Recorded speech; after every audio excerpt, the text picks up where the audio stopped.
Preface. To translate the hymns usually called Homeric had long been my wish, and at the publisher's suggestion, I undertook the work, though not in partnership on this occasion, with my friend Mr. Henry Butcher, Professor of Greek, in the University of Edinburgh. I have been fortunate in receiving his kind assistance in correcting the proofs of the longer and most of the minor hymns. Mr. Burnett, Professor of Greek in the University of St. Andrews, has also most generously read the proofs of the translation. It is of course to be understood that these scholars are not responsible for the slips which may have wandered into my version PVI work, of one whose Greek has long rusted in disuse. Indeed, I must confess that the rendering etin for is retained in spite of Mr. Butcher, who is also not wholly satisfied with Gleeds of Light, and with Sheeling for a pastoral summer station in the hills, but I know no word for it in English south of Tweed. Mr. S. Murray, the head of the classical department in the British Museum, has also been good enough to read and suggest corrections in the preliminary essays, while Mr. Cecil Smith of the British Museum has obligingly aided in selecting the works of art here reproduced. The text of the hymns is well known to be corrupt in places impossible, and much mended by conjecture. I have usually followed Gemal die Homerischen Hymnen Leipzig 1886, but have sometimes preferred MS reading or emendations by Mr. P. Roman 9 Tyrrell, by Mr. Verrill, or the admirable suggestions of Mr. Allen. My chief object has been to find in cases of doubt the phrases least unworthy of the poets. Too often it is impossible to be certain as to what they really wrote. I have had beside me the excellent prose translation by Mr. John Edgar Thynne, Edinburgh 1891.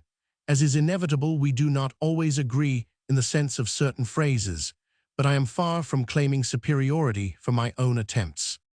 The method employed in the essays, the anthropological method of interpreting beliefs and rites, is still of course on its trial. What can best be said as to its infirmities and the dangers of its abuse, and of system-making in the present state of the evidence, will be found in Sir Alfred Lyall's Asiatic Studies, Vol. Roman 2 chaps. Roman 3 and Roman 4 readers inclined to pursue the subject should read P. X. Mr. Roman 50 R. Farnell's Cults of the Greek States, Clarendon Press, 1896, Mr. J. G. Fraser's Golden Bough, his Pausanias, and Mr. Hartland's work on the myth of Perseus. These books, it must be observed, are by no means always in agreement with my own provisional theorist. 3. Essays Introductory. The so-called Homeric hymns.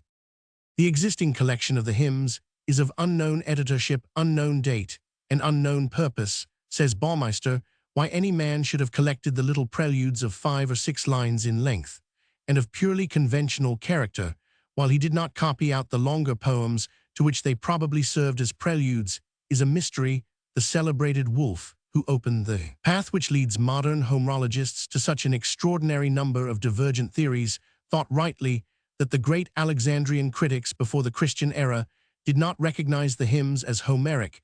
They did not employ the hymns as illustrations of Homeric problems, though it is certain that they knew the hymns for one collection did P4 exist in the 3rd century B. Roman 1004. Diodorus and Pausanias later also cite the poet in the hymns, Homer in the hymns, and the Pseudo-Herodotus ascribes the hymns to Homer in his life of that author. Thucydides, in the Periclean age, regards Homer as the blind Chian minstrel who composed the hymn to the Delian Apollo, a good proof of the relative antiquity of that piece, but not evidence of course that our whole collection was then regarded as Homeric. Baumeister agrees with Wolfe that the brief hymns were recited by rhapsodists as preludes to the recitation of Homeric or other cantos. Thus, in hymn Roman 31, the poet says that he is going on to chant the renowns of men. Half divine other preludes end with a prayer to the god for luck in the competition of reciters.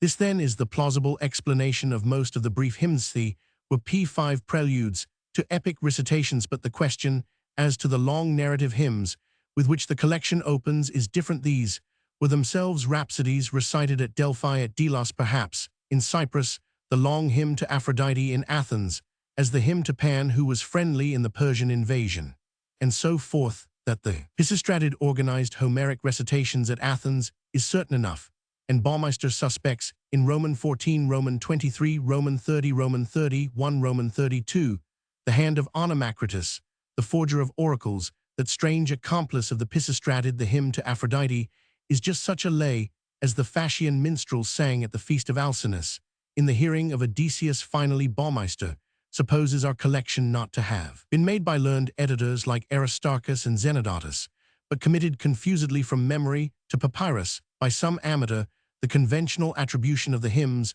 to Homer in spite of linguistic objections, and of many allusions to things unknown or unfamiliar in the P6 epics, is merely the result of the tendency to set down masterless compositions to a well-known name. Anything of epic characteristics was allotted to the master of epic, in the same way an unfathered joke of Lockhart's was attributed to Sidney Smith, and the process is constantly illustrated in daily conversation.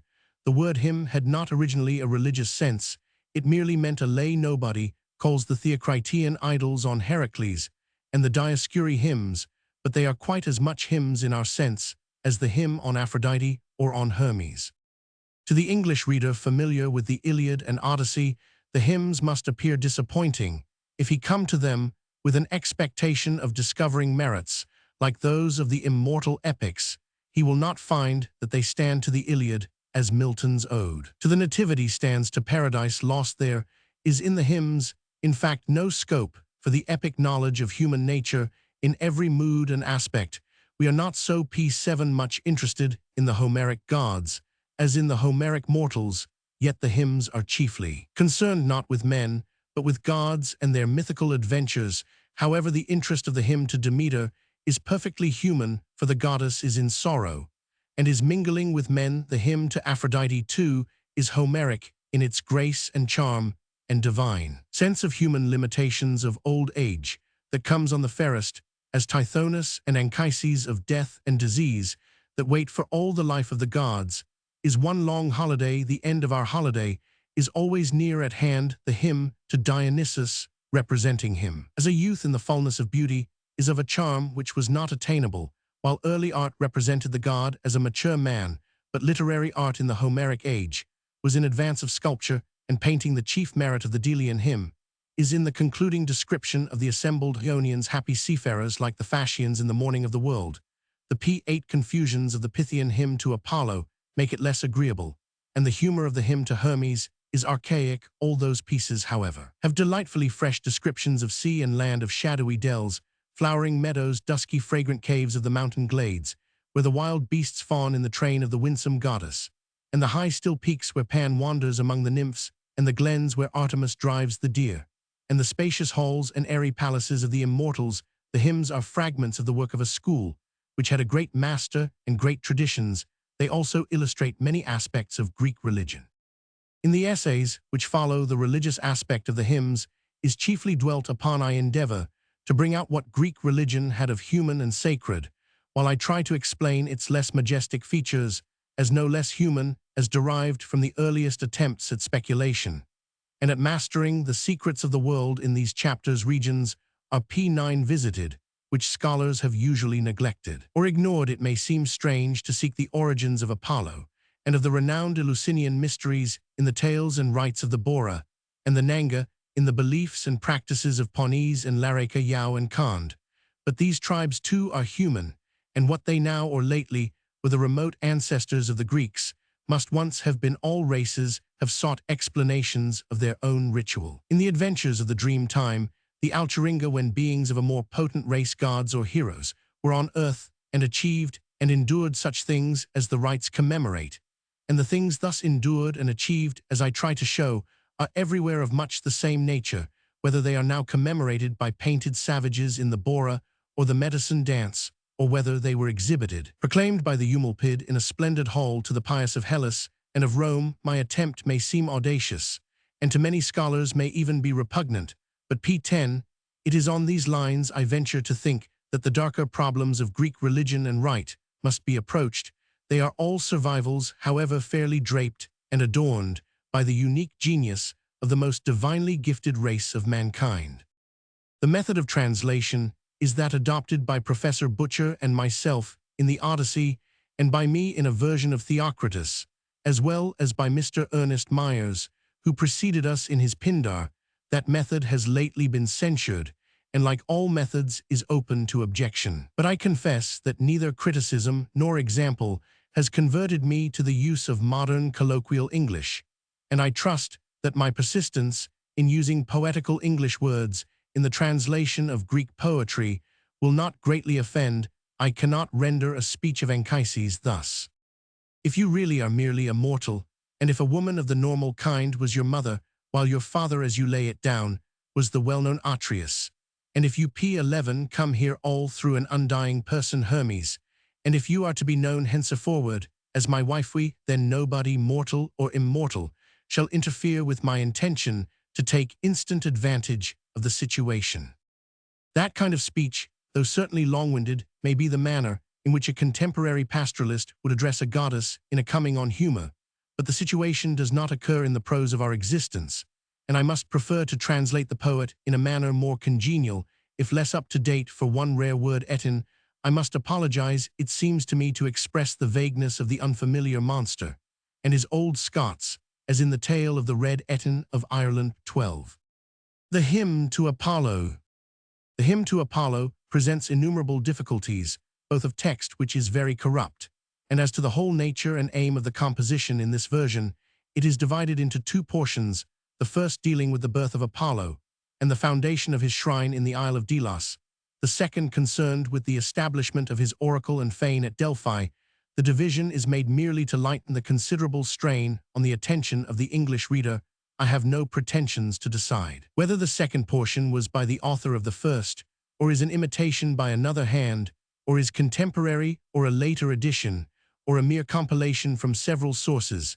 The first part seems to find a natural conclusion about lines 176,181. The blind singer, who is P13 quoted here by Thucydides, appears at that point to say farewell to his cherished Ionian audience. What follows in our second part appeals to hearers interested in the Apollo of Crisa, and of the Delphian temple, the Pythian Apollo.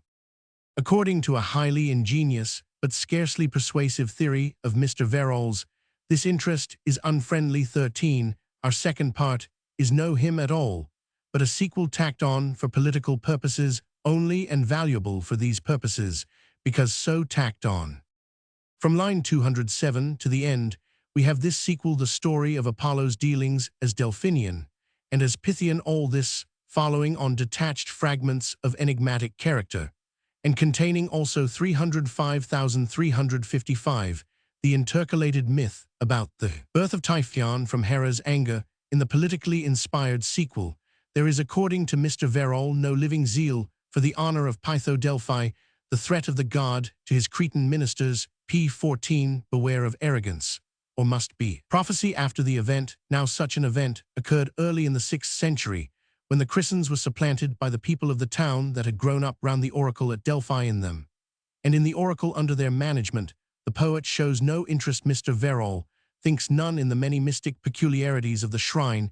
It is quite in contradiction with Delphian tradition to represent, as the hymn does, Trophonius and Agames as the original builders.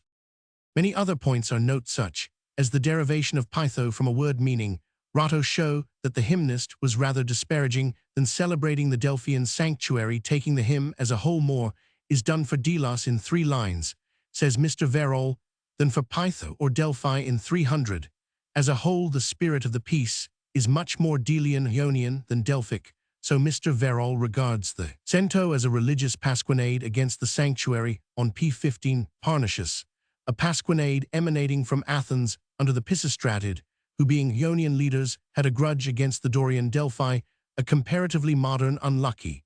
And from the first unsatisfactory institution, Athenians are interested in the Pharsine altar of the seaman's dolphin god on the shore, rather than in his inland Pythian habitation. All this, with much more, is decidedly ingenious. If accepted, it might lead the way to a general attack on the epics, as tendence pieces, works with a political purpose, or doctored for a political purpose. But how are we to understand the uses of the pasquinade hymn? Was it published, so to speak, to amuse and aid the Pisistratid? Does such remote antiquity show us any examples of such handling of sacred things in poetry? Might we not argue that Apollo's threat to the Chrysans was meant by the poet as a friendly warning, and is prior to the fall of Crisa, one is reminded of the futile ingenuity with which German critics following P16, their favorite method, have analyzed the fatal casket letters of Mary Stuart into letters to her husband Darnley, or to Murray, or by Darnley to Mary, with scraps of her diary, and false interpolations, the enemies of the Queen coming into possession of her papers. After the affair of Carberry Hill falsified the casket letters into their present appearance of unity, of course historical facts make this ingenuity unavailing. We regret the circumstance in the interest of the Queen's reputation, but welcome these illustrative examples of what can be done in Germany, 16a. Fortunately, all Teutons are not so ingenious. Baumeister has fallen on those who, in place of 2 hymns Delian and Pythian to Apollo, offer us half a dozen fragments by presenting an array of discordant conjectures. As to the number and nature of these scraps, he demonstrates the purely willful and arbitrary nature of the critical method employed. 16b, thus one learned person believes P17 in 1-2 perfect little poems, 2-2 larger hymns, 3-3 lacerated. Fragments of hymns, one lacking its beginning, the other woefully deprived of its end. Another savant detects no less than 8 fragments with interpolations, though perhaps no biblical critic adjustum farin has yet detected 8 Isaiahs. There are about 10 other theories of similar plausibility and value. Meanwhile, Baumeister argues that the Pythian hymn, our second part, is an imitation of the Delian by a follower not of Homer, but of Hesiod, thus the Hesiodic school was closely connected with Delphi, the Homeric with Ionia, so that Delphi rarely occurs in the epics, in fact only thrice 405, 581. The local knowledge is accurate. Pythian hymn 103, SQQ, these are local legends, and knowledge of the curious chariot ritual of Onchestus. The Muses are united with the Graces. As in a work of art in the Delphian temple, the poet chooses the Hesiodic and un-Homeric myth of heaven and earth, and their progeny, a myth current. Also in P18 Polynesia, Australia, and New Zealand, the poet is full of inquiry as to origins, even etymological, as is Hesiod. Like Hesiod and Mr. Max Muller, origins rerum ex nominibus explicit. Finally, the second poet, and here everyone must agree is a much worse poet than the first, as for the prophetic word of warning to the Chrysans, and its fulfillment. Baumeister urges that the people of Sura, the seaport not of Crisa, were punished in Olympiad 47 Grote Roman 2.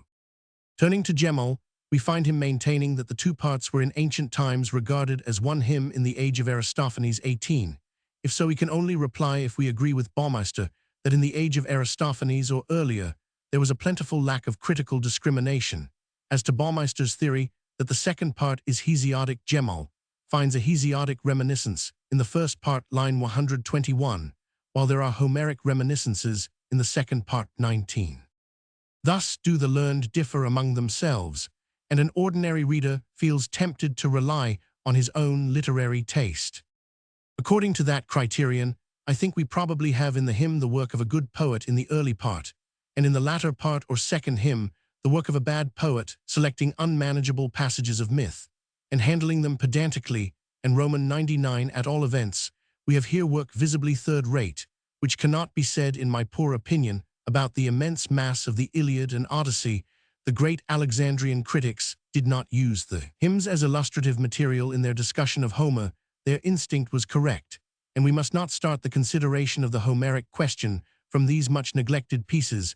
We must not study obscurum per obscurius. The genius of the epic soars high above such myths as those about Pytho Typhoon, and the Apollo, who is alternately a dolphin and a meteor, soars high above pedantry and bad etymology in the epics. We breathe a purer air. 20.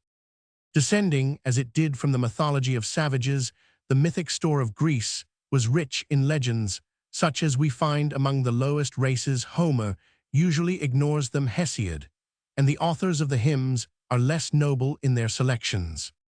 For this reason, and for many others, we regard the hymns on the whole as post-Homeric, while their collector, by inserting the hymn to Ares, shows little proof of discrimination.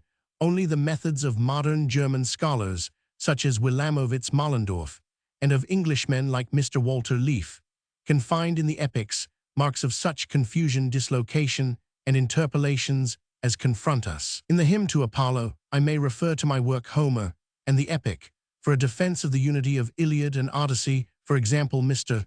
Verrall certainly makes it highly probable that the Pythian hymn, at least in its concluding words of the god, is not earlier than the 6th century, but no proof of anything p21 like this force is brought against the antiquity of the Iliad or Odyssey. As to the myths in the hymns, I would naturally study them from the standpoint of anthropology, and in the light of comparison of the legends of much more backward peoples than the Greeks, but that light at present is for me broken and confused. I have been led to conclusions varying from those of such students as Mr. Tyler and Mr. Spencer, and these conclusions should be stated before they are applied to the myth of Apollo. I am not inclined like them to accept animism or the ghost theory as the master key to the origin of religion, though animism is a great tributary stream to myself. It now appears that among the lowest known races we find present a fluid mass of beliefs, both high and low. From the belief in a moral creative being a judge of men to the pettiest fable, which envisages him as a medicineman, or even as a beast or bird, in my opinion, the higher belief may very well be p22 the earlier, while I can discern the processes by which the lower myths were evolved, and were attached to a worthier pre-existing creed. I cannot see how, if the lower faiths came first, the higher faith was ever evolved out of them by very backward savages. On the other side, in the case of Australia, Mr. Tyler writes, for a long time after Captain Cook's visit, the information as to native religious ideas is of the scantiest. This was inevitable, for our information has only been obtained with the utmost difficulty, and under promises of secrecy by later inquirers who had entirely won the confidence of the natives and had been initiated into their mysteries. Mr. Tyler goes on in the same sentence, but since the period of European colonists and missionaries, a crowd of alleged native names for the supreme deity and a great evil deity have been recorded, which, if really of native origin, would show the despised black fellow as in possession of theological generalizations as to the formation and conservation of the p23 universe, and the nature of good and evil comparable with those of his white supplanter in the land 23a. Mr. Tyler then proceeds to argue that these ideas have been borrowed from missionaries. I have tried to reply to this argument by proving, for example, that the name of Baam, one of these deities, could not have been borrowed, as Mr. Tyler seems inclined to hold, from a missionary tract published 16 years after we first hear of Baam, who again was certainly dominant before the arrival of missionaries. I have adduced other arguments of the same tendency, and I will add that the earliest English explorers and missionaries in Virginia and New England, 15,861,622, report from America beliefs absolutely parallel in many ways to the creeds now reported from Australia. Among these notions are ideas of moral judgment and retribution after death, which in Australia Mr. Tyler marks as imported 23b. In my opinion, the p24 certainty that the beliefs in America were not imported is another strong argument for their native character when they are found with such striking resemblances among the very undeveloped savages of Australia. Savages, Mr. Hartland says in a censure of my theory, are guiltless of Christian teaching. 24. If Mr. Hartland is right, Mr. Tyler is wrong. The ideas, whatever else they are unimported. Yet test Mr. Tyler. The ideas are comparable with those of the black man's white supplanters. I would scarcely go so far if we take, however, the best ideas attributed to the blacks and hold them disengaged from the accretion of puerile fables with which they are overrun. Then there are discovered notions of high religious value, undeniably analogous to some Christian dogmas, but the sanction of the Australian gods is as powerfully lent to silly or cruel or needless ritual as to some moral ideas of weight and merit. In brief, as far as I am able, p25, to see all sorts of ideas, the lowest and the highest, are held at once confusedly by savages, and the same confusion survives in ancient Greek belief. As far back as we can trace him, man had a wealth of religious and mythical conceptions to choose from, and different peoples, as they advanced in civilization, gave special prominence to different elements in the primal stock of beliefs. The choice of Israel was unique. Greece retained far more of the lower ancient ideas, but gave to them a beauty of grace and form which is found among no other race. If this view be admitted for the moment, and for the argument's sake, we may ask how it applies to the myths of Apollo among the ideas which even now prevail among the backward peoples. Still, in the Neolithic stage of culture, we may select a few conceptions. There is the conception of a great primal anthropomorphic being who was in the beginning, or at least about whose beginning legend is silent. He made all things. He p26 existed on earth in some cases, teaching men the arts of life and rules of conduct, social and moral in those instances. He retired from earth and now dwells on high, still concerned with the behavior of the tribes. This is a lofty conception, but it is entangled with a different set of legends. This primal being is mixed up with strange persons of a race earlier than man, half human, half bestial.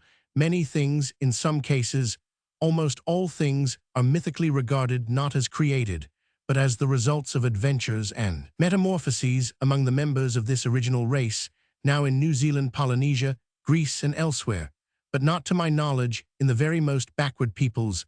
The place of this original race, old ones, is filled by great natural objects, earth, sky, sea, forests, regarded as beings of human parts and passions.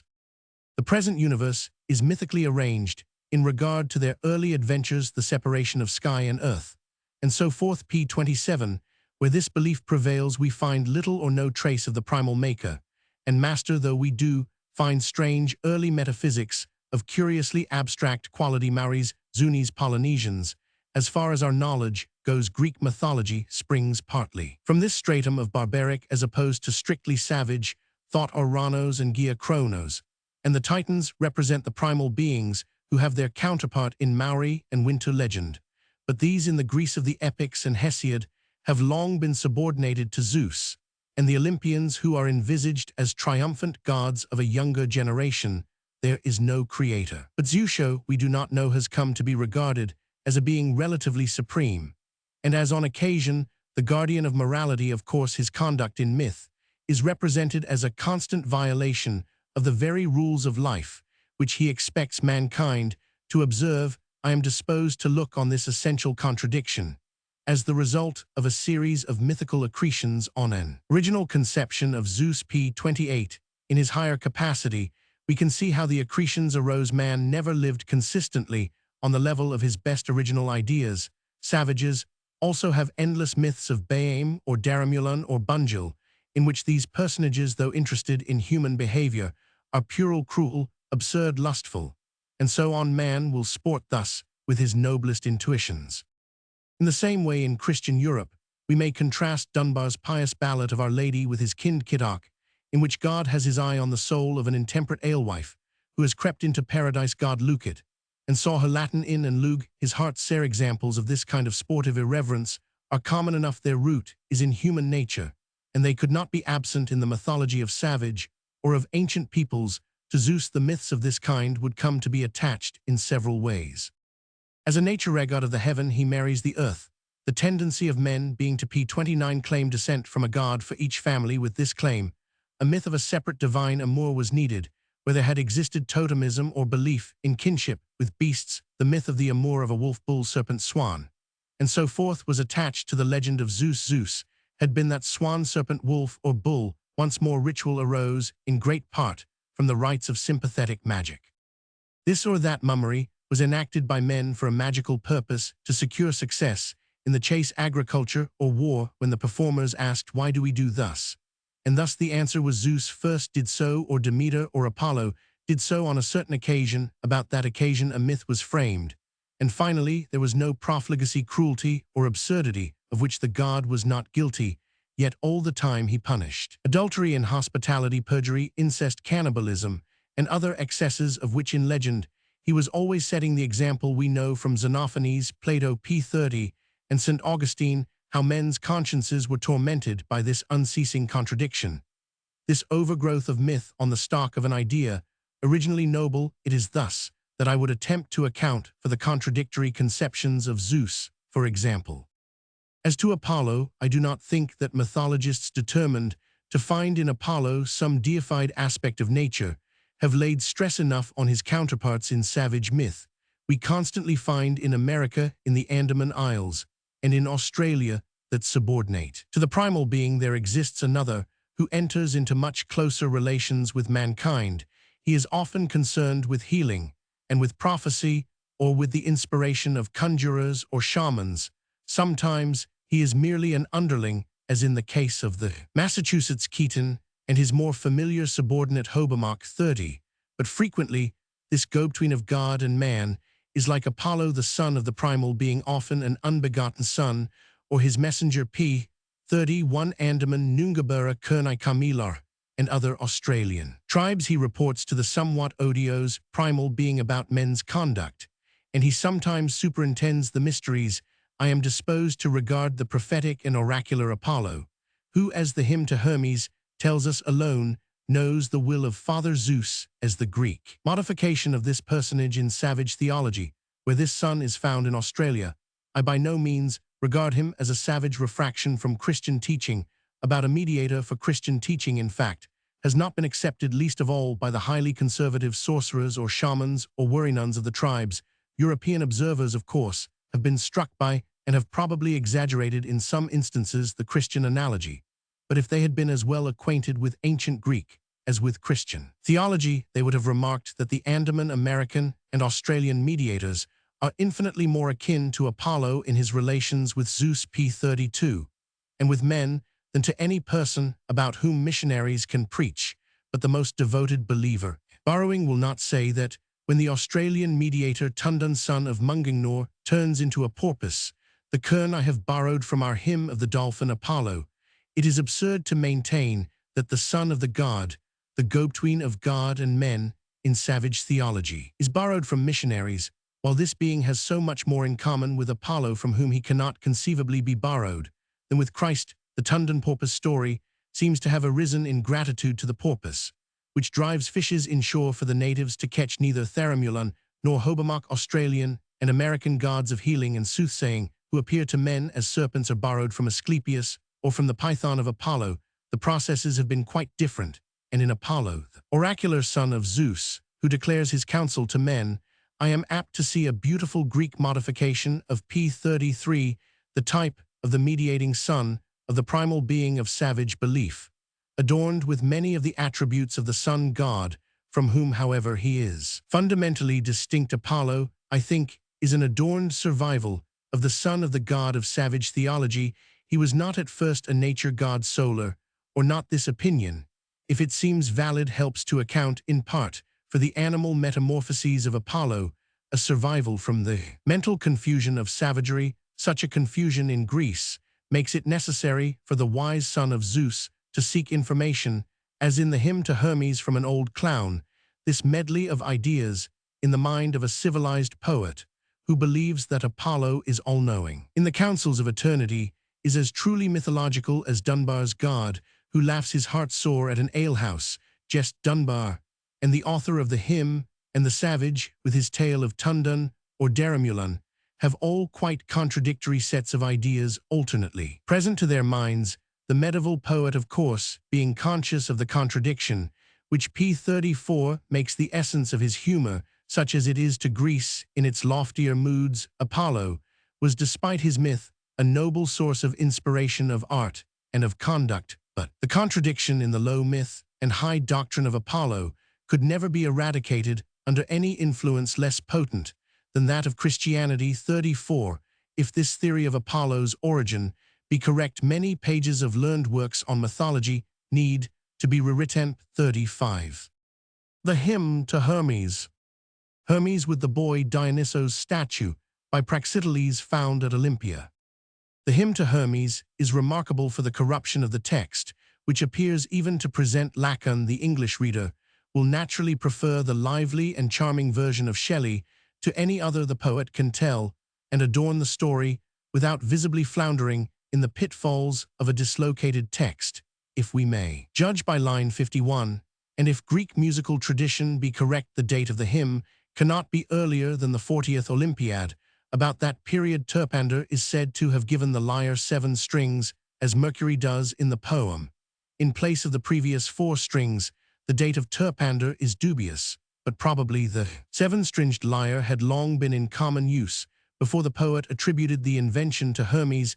The same argument applies to the antiquity P36 of writing, assigned by poets as the invention of various mythical and prehistoric heroes, but the poets were not careful archaeologists and regarded anachronisms as genially as did Shakespeare or Scott. Moreover, the fact that Terpenter did invent the 7 chords is not beyond dispute historically, while mythically Apollo and Amphion are credited with the idea that Hermes invented firesticks. Seems a fable which robs Prometheus of the honor. We must not look for any kind of consistency in myths. The learned differ as to the precise purpose of the hymn, and some even exclude the invention of the cithara. To myself, it seems that the poet chiefly revels in a very familiar subject of savage humor, notably among the Zulus the extraordinary feats and tricks of a tiny and apparently feeble and helpless person or animal, such as Brer Rabbit, the triumph of astuteness over strength. A triumph here assigned to the infancy of a god is the theme. Hermes is here a rustic doubler of Apollo, as he was in fact mainly a rural P37 deity, though he became the messenger of the gods and the guide of souls outworn in these respects. He answers to the Australian Grogoragli in his double relation to the father Boima, and to men living and dead 37a. As a go-between of gods and men, Hermes may be a doubler of Apollo, but as the hymn shows, he aspired in vain to Apollo's oracular function. In one respect, his behavior has a singular savage parallel, his shoes woven of twigs, so as not to show the direction in which he is proceeding. Answer to the equally shapeless feather sandals of the blacks, who go Kurdacha, that is, as avengers of blood. I have nowhere else found this practice. As to the shoes, which after all cannot conceal the direction of the spoor, from a native tracker 37b, the trick of driving the cattle backwards answers to the old legend that Bruce reversed the shoes of P38, his horse, when he fled from the court of Edward Roman I. The humor of the hymn is rather rustic. Cattle theft is the chief joke. Cattle theft by a baby, the god divine, as he is feels his mouth water for roast beef. A primitive conception, in fact, throughout this hymn are far from the solemn regard paid to Apollo, from the wistful beauty of the hymn to Demeter, and from the gladness and melancholy of the hymn to Aphrodite. Sportive myths are treated sportively, as in the story of Ares and Aphrodite in the Odyssey. Myths contained all conceivable elements, among others that of humor, to which the poet here abandons himself. The statues and symbols of Hermes were inviolably sacred as guide of souls. He played the part of comforter and friend. He brought men all things lucky and fortunate. He made the cattle bring forth abundantly. He had the golden wand of wealth, but he was also tricksy as a brownie or as Puck, and that fairy aspect of his character and legend, he P39 being the midnight thief, whose maraudings account for the unexplained disappearances of things, is the chief topic of the gay and reckless hymn. Even the gods, even angry Apollo, are moved to laughter. For oversport and playfulness, too, Greek religion throws her sanction at the dishonesties of commerce, clearly regarded as a form of theft. Hermes winks his laughing eyes, line 516. This is not an early socialistic protest against commercialism. The early traders, like the Vikings, were alternately pirates and hucksters. As opportunity served, every occupation must have its heavenly patron, its departmental deity, and Hermes protects thieves and raiders, minions of the moon, clerks of St. Nicholas. His very birth is a stolen thing, the darkling fruit of a divine amour in a dusky cavern. Il chasse de race 39p40. The hymn to Aphrodite. The hymn to Aphrodite is, in a literary sense, one of the most beautiful and quite the most Homeric in the collection. By Homeric I mean that if we found the adventure of Anchises occurring at length in the Iliad, by way of an episode perhaps in a speech of Nes, it would not strike us as inconsistent in tone, though occasionally in phrase. Indeed, the germ of the hymn occurs in Iliad b. 820. Nes, whom holy Aphrodite bore to the embraces of Anchises on the nose of Ida, a goddess, couching with a mortal again, in E313. Nes is spoken of as the son of Aphrodite, and the neitherd Anchises, the celebrated prophecy of the future rule of the children of Nes over the Trojans. 307, probably made, like many prophecies, after the P41 event, appears to indicate the claim of a royal house at Ilios, and is regarded as of later date than the general context of the epic. The need is constructed on this hint, the Romans claiming to be of Trojan descent through Nes. The date of the composition cannot be fixed from considerations of the Homeric tone, Thus lines 238,239 may be a reminiscence of Odyssey 394, and other like suggestions are offered. 41 The conjectures as to date vary from the time of Homer to that of the Cypria of Mimnermus. The references to the bitterness of loveless old age are in his vein of Anacreon or even of Herodotus, and the tragedians, the words, and other indications are relied on for a late date, and there are obvious coincidences with the hymn to Demeter, as in line 174, Demeter 109, F. Gemal, however, takes this hymn to be the earlier.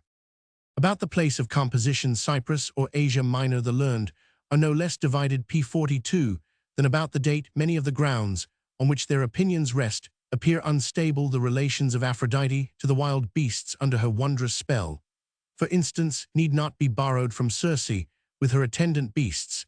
If not of Homer's age, the hymn is markedly successful as a continuation of the Homeric tone and manner. Modern Puritanism naturally condemns Aphrodite as it condemns Helen, but Homer is lenient. Helen is under the spell of the gods, an unwilling and repentant tool of destiny, and Aphrodite too is driven by Zeus into the arms of a mortal. She is shamefast, and her adventure is to her a bitter sorrow. 199-200. The dread of Anchises. Man is not long of life, who lies with a goddess. Refers to a belief found from Glenfinlas to Samoa and New Caledonia that the embraces of the spiritual ladies of the woodlands are fatal to men. The legend has been told to me in the Highlands, and to Mr. Stevenson in Samoa, while my cousin P43, Mr. J.J. Atkinson, actually knew a Kenka who died in 3 days after an amour like that of Anchises. The Breton ballad La Sire Nan turns on the same opinion. The amour of Thomas, the rhymer, is a medieval analogue of the Aedan legend. Aphrodite has better claims than most Greek gods to oriental elements. Herodotus and Pausanias. Roman 1, Roman 14, Roman 3. I look on her as a being first worshipped by the Assyrians, then by the Paphians of Cyprus and Phnicians at Ascalon, who communicated the cult to the Cythereans. Cyprus is one of her most ancient sites, and Ishtar and Ashtoreth are among her oriental analogues. She springs from the sea. The wandering waters knew her, the winds and the viewless ways, and the roses grew rosier and bluer, the sea-blue streams of the bays. But the charm of Aphrodite is Greek. Even without foreign influence, Greek polytheism would have developed a goddess of love, as did the polytheism of the North Frigga and P44 of the Aztecs. The rites of Adonis, the vernal year, are even in the name of the hero. Oriental, the name Adonis is the Phnician Adon. Lord 44, the decay and revival of vegetation, inspires the Adonis rite, which is un-Homeric and was superfluous, where the descent and return of Persephone typified the same class of ideas to whatever extent contaminated by Phnician influence. Aphrodite in Homer is purely Greek in grace and happy humanity. The origins of Aphrodite, unlike the origins of Apollo, cannot be found in a state of low savagery. She is a departmental goddess, and as such is ruling a province of human passion. She belongs to a late development of religion to Christianity. She was a scandal, one of the scandals which are absent from the most primitive of surviving creeds. Polytheism, as if of set purpose, puts every conceivable aspect of life, good or bad, under divine sanction. This is much less the case. P45. In the religion of the very backward races, we do not know historically what the germs of religion were. If we look at the most archaic examples, for instance in Australia or the Andaman Islands, we find neither sacrifice nor departmental deities. Religion there is mainly a belief in a primal being, not necessarily conceived as spiritual, but rather as an undying magnified man of indefinitely extensive powers. He dwells above the vaulted sky beyond, which lies the mysterious home of that great and powerful being who is Bunjil Baim or Daramulan in different tribal languages, but who in all is known by a name the equivalent of the only one used by the Kurnai, which is Mungangor or our Father 45. This father is conceived of in some places as a very great old man, with a long beard enthroned on or growing into a crystal throne. Often he is served by a son or sons. Apollo Hermes, frequently regarded as spiritually begotten elsewhere, looked on as the son of the wife P46 of the deity, and as father of the tribe 46a. Scandals connected with fatherhood, amorous intrigues so abundant in Greek mythology, are usually not reported among the lowest races. In one known case, the deity Punjil or Bunjil takes the wives of Carwin, who is changed into a crane 46b. This is one of the many savage theological myths which account for the peculiarities of animals as a result of metamorphosis in the manner of Ovid. It has been connected with the legend of Bunjil, who is thus envisaged not as our father beyond the vault of heaven, who still inspires poets 46c, but as a wandering shape-shifting medicine. Zeus, the heavenly father of course, appears times without number in the same contradictory aspect.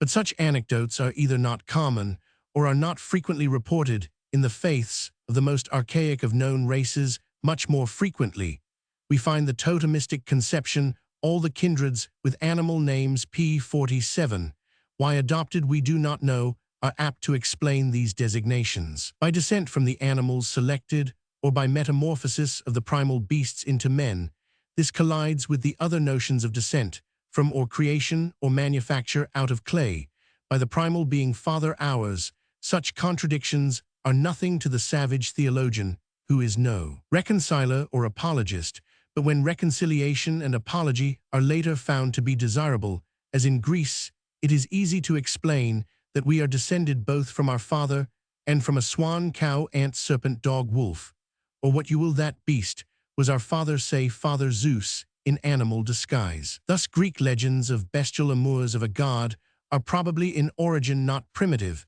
but scandals produced in the effort to reconcile contradictory myths. The result is a worse scandal, an accretion of more low myths, about a conception of the primal being which was relatively lofty and pure. Again, as aristocracies arose, the chief families desired to be sons of the father, in a P48 special sense, not as common men.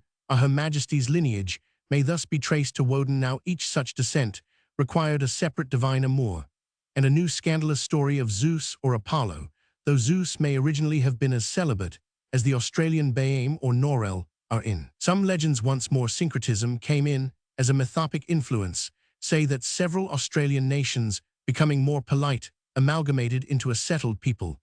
Then we should have several gods, the chief beings of various tribes, say Norel, Bunjil, Mungangor, Bayame, Daramulan, Mangara, Mulkari, Pinmihil.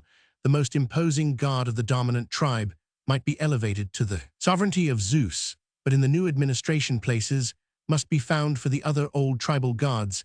They are therefore set over various departments: love, war, agriculture, medicine, poetry, commerce. While one or more of the sons take the places of Apollo and Hermes, there appears to be a very early example of syncretism. In P49 Australia, Daramulan, Papping, our father, is master of all on the coast near Shoalhaven River. Bayame is master of all far north on the Barwon, but the locally intermediate tribe of the Wiradjuri or Wurundjeri have adopted Bayame and reduced Daramulan to an exploded bugbear, a merely nominal superintendent of the mysteries, and the southern coast Murring have rejected Bayame altogether or never knew him, while making Daramulan supreme. One obvious method of reconciling various tribal gods in a syncretic Olympus is the genealogical. All are children of Zeus, for example, or grandchildren or brothers and sisters. Fancy then provides an amour to account for each relationship. Zeus loved Leto, Leda, Europa, and so forth. Thus a god originally innocent and even moral becomes a perfect pattern of vice, and the eternal contradiction vexes the souls of Xenophanes, Plato, and St. Augustine's sacrifices. Even human sacrifices wholly unknown to the most archaic faiths were made to ghosts of P50 men, and especially of kings in the case of human sacrifice. Thence they were transferred to gods, and behold a new scandal when men began to reflect under more civilized conditions. Thus all these legends of divine amours and sins, or most of them, including the wanton legend of Aphrodite, and all the human sacrifices which survived to the disgrace of Greek religion, are really degrading accessories to the most archaic beliefs. They are products, not of the most rudimentary savage existence, but of the evolution through the lower and higher barbarism. The worst features of savage ritual are differentiating the lines of sorcery, of cruel initiations, and perhaps of revival, of the license of promiscuity, or of group marriage. Of these things, the traces are not absent from Greek faith, but they are comparatively inconspicuous. Buffoonery, as we have seen, exists in all grades of civilized or savage rites, and was not absent from the popular festivals of the medieval church religion, throwing her mantle P51 over every human field of action.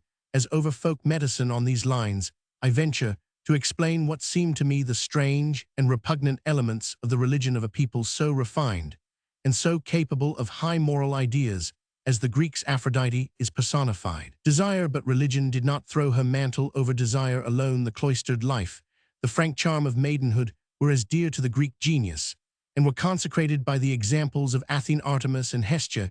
She presides over the pure element of the fire of the hearth, just as in the household did the daughter of the king or chief. Hers are the first libations at feasts. Roman 28, though in Homer they are poured forth to Hermes. We may explain the gods of the minor hymns in the same way. Pan, for instance, as the son of Hermes, inherits the wild, frolicsome, rural aspect of his character.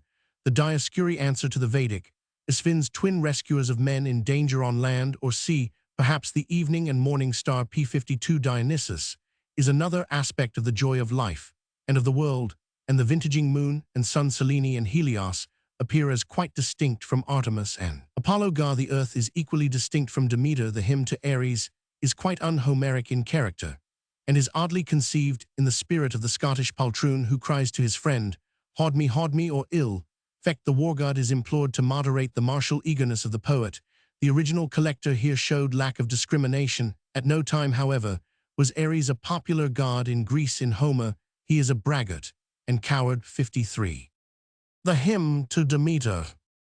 The beautiful hymn to Demeter, an example of Greek religious faith in its most pensive and most romantic aspects, was found in the last century 1780 in Moscow. Inter Pullos et Porcos latitabat, the song of the rural deity, had found its way into the haunts of the humble creatures, whom she protected. A discovery even more fortunate in 1857 led Sir Charles Newton to a little Sacelum or family chapel near Cnidos on a platform of rock beneath a cliff, and looking to the Mediterranean were the ruins of the ancient shrine, the votive offerings, the lamps long without oil or flame, the curses or dire inscribed on thin sheets of lead, and directed against thieves or rivals. The head of the statue itself, already known, was also discovered. Votive offerings, cheap curses, P54 objects of folklore rite and of sympathetic magic. These are connected with the popular, the peasant aspect of the religion of Demeter. She it is to whom pigs are sacrificed, who makes the fields fertile with scattered fragments of their flesh, and her rustic effigy at Theocritus' feast of the harvest home stands smiling with corn and poppies in her hands. Mourning Demeter marble statue from Cnidos in the British Museum.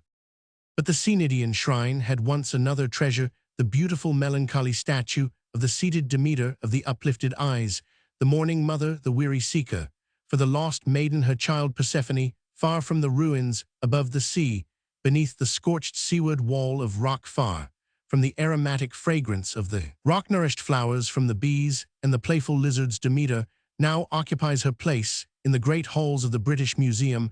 Like the hymn, this melancholy and tender work of art is imperfect, but the sentiment is thereby rather increased than impaired. The ancients buried things broken with the dead. P55, that the shadows of tool or weapon or vase might be set free to serve the shadows of their masters in the land of the souls broken, as they too are. The hymn and the statue are free among the dead, and eloquent of the higher religion that in Greece attached itself to the lost maiden, and the sorrowing mother. Demeter in religion was more than a fertilizer of the fields. Corey, the maiden, was more than the buried pig or the seed sown to await its resurrection, or the harvest idol fashioned of cornstalks, more even than a symbol of the winter sleep and vernal awakening of the year and the life of nature. She became the dread Persephone of the Odyssey, a queen over death and the dead. In her winter retreat below the earth, she was the bride of the lord of many guests, and the ruler of the souls of men. Outworn in this office, Odysseus in Homer knows her, though neither Iliad nor Odyssey recognizes Corey as the maiden Spring, the daughter and P56 companion of Demeter, as goddess of grain. Christianity even did not quite dethrone Persephone. She lives in two forms. First, as the harvest effigy made of cornstalks, bound together the last gleanings. Secondly, as the fairy queen Proserpina, who carried Thomas the rhymer from beneath the alden tree to that land, which lies beyond the stream of slain men's blood. For the blood that's shed on earth flows through the streams of that country. Silver denarius of Roman 100 Vibius Pansa, about 90 B Roman 100 Ob head of Apollo, Rev Demeter, searching for Persephone. Thus tenacious of life has been the myth of P57 mother and maiden, a natural flower of the human heart, found unborrowed by the Spaniards in the maize fields of Peru. Clearly, the myth is a thing composed of many elements, glad and sad, as the waving fields of yellow grain, or as the Chthonian darkness under earth, where the seed awaits new life in the new year. The creed is practical as the folklore of sympathetic magic, which half expects to bring good harvest luck by various mummeries, and the creed is mystical as the hidden things and words unknown, which assured Pindar and Sophocles of secure felicity in this and in the future life. The creed is beautiful as the exquisite profile of the contrast head of Persephone on Syracusan coins, and it is grotesque as the custom which bade the pilgrims to Eleusis bathe in the sea, each with the pig, which he was about to sacrifice the highest religious hopes. The meanest magical mummeries are blended in this religion, that one element is earlier than the other. We cannot say with much certainty the ritual P58 aspect, as concerned with the happy future of the soul, does not appear in Iliad or Odyssey, where the mysteries are not named. But the silence of Homer is never a safe argument in favor of his ignorance, any more than the absence of allusion to tobacco in Shakespeare is a proof that tobacco was in his age unknown. We shall find that a barbaric people, the Pawnees, hold a mystery precisely parallel to the Demeter legend, a mystery necessarily unborrowed from Greece. The Greeks, therefore, may have evolved the legend long before Homer's day, and he may have known the story which he does not find occasion to tell. As to what was said, shown, and done in the Eleusinian, we only gather that there was a kind of mystery play on the sacred legend, that there were fastings, vigils, sacrifices, secret objects displayed, sacred words uttered, and that then such men as Pindar and Sophocles received the impression that for them in this and the future life all was well for those of pure hearts and P59 hands. The purity may partly have been ritual, but was certainly understood also as relating to excellence of life. Than such a faith for faith, it is religion has nothing better to give, but the extreme diligence of scholars and archaeologists can tell us nothing more definite. The impressions on the souls of the initiated may have been caused merely by that dim or splendid religious light of the vigils, and by association with sacred things usually kept in solemn sanctuaries. Again, mere buffoonery, as is common in savage mysteries, brought the pilgrims back to common life when they crossed the bridge on their return to Athens, just as the buffooneries of Balbo brought a smile to the sad lips of Demeter. Beyond this all is conjecture, and the secret may have been so well kept just because in fact there was no secret to keep 59p60. Till the end of the present century, mythologists did not usually employ the method of comparing Greek rites and legends, with first the sympathetic magic and the fables of peasant folklore, second with the mysteries and myths of contemporary savage races, of which European folklore is mainly a survival. For a study of Demeter from these sides, a study still too much neglected in Germany, readers may consult Manhart's works, Mr. Fraser's Golden Bough, and the present translators. Custom and myth, ritual and religion. Mr. Fraser especially has enabled the English reader to understand the savage and rural element of sympathetic magic as a factor in the Demeter myth. Meanwhile, Mr. Pater has dealt with the higher sentiment, the more religious aspect of the myth, and the rites. I am not inclined to go all lengths with Mr. Fraser's ingenious and learned system, as will be seen, while regretting that the new edition of his Golden Bough is not yet accessible at 61. If we accept, which I do not entirely, Mr. Fraser's theory of the origin of the Demeter myth, there is no finer example of the Greek power of transforming into beauty the superstitions of barbarism. The explanation to which I refer is contained in Mr. J.G. Fraser's learned and ingenious work, The Golden Bough, while mythologists of the schools of Mr. Max Muller and Kuhn have usually resolved most gods and heroes into sun, sky, dawn, twilight, or again, into elemental powers of thunder, tempest, lightning, and night. Mr. Fraser is apt to see. In them, the spirit of vegetation Osiris is a tree spirit or a corn spirit. Manhart, the founder of the system, however, took Osiris to be the sun Balder, is the spirit of the oak. The oak, we may certainly conclude, was one of the chief, if not the very chief divinity of the Aryans before the dispersion 61. If so, the Aryans before the dispersion were on an infinitely lower religious level than those Australian tribes whose chief divinity P62 is not a gum tree, but a being named our Father dwelling beyond the visible heavens. When we remember the vast numbers of gods of sky or heaven among many scattered races, and the obvious connection of Zeus with the sky sub Jove Frigido, and the usually assigned sense of the name of Zeus, it is not easy to suppose that he was originally an oak. But Mr. Fraser considers the etymological connection of Zeus with the Sanskrit word for sky an insufficient reason for regarding Zeus as in origin a sky god. He prefers it, seems to believe, that as being the wood out of which fire was kindled by some Aryan-speaking peoples.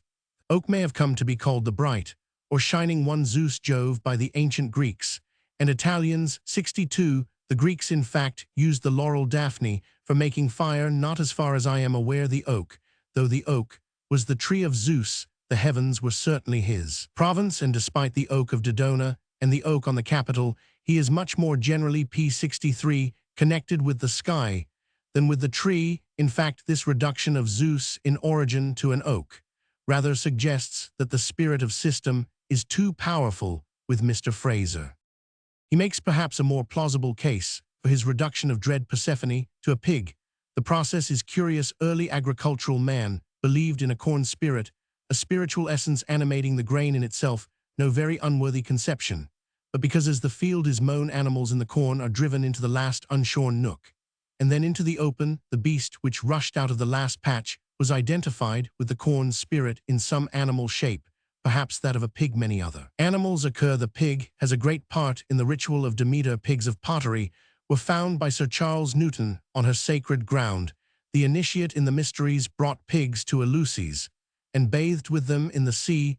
The pig was sacrificed to her. In fact, though not in our hymn, she was closely associated with pigs.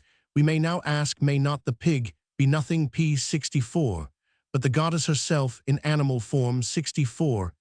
She would later become anthropomorphic, a lovely goddess, whose hair, as in the hymn, is yellow as ripe corn. But the prior pig could not be shaken off at the Attic Thesmophoria.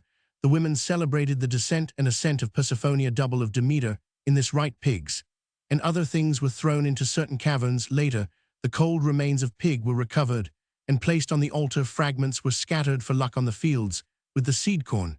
A myth explained that a flock of pigs was swallowed by earth when Persephone was ravished by Hades to the lower world. Of which matter the hymn says nothing. In short, the pigs were Proserpine. 64. The eating of pigs at the Thesmophoria was a partaking of the body of the god, though the partakers, one thinks, must have been totally unconscious of the circumstance. We must presume that if this theory be correct, a very considerable time was needed for the P65 evolution of a pig into the Demeter of the hymn, and the change is quite successfully complete, a testimony to the transfiguring power of the Greek genius. We may be inclined to doubt, however, whether the task before the genius of Greece, the task of making Proserpine out of a porker, was really so colossal. The primitive mind is notoriously capable of entertaining simultaneously the most contradictory notions.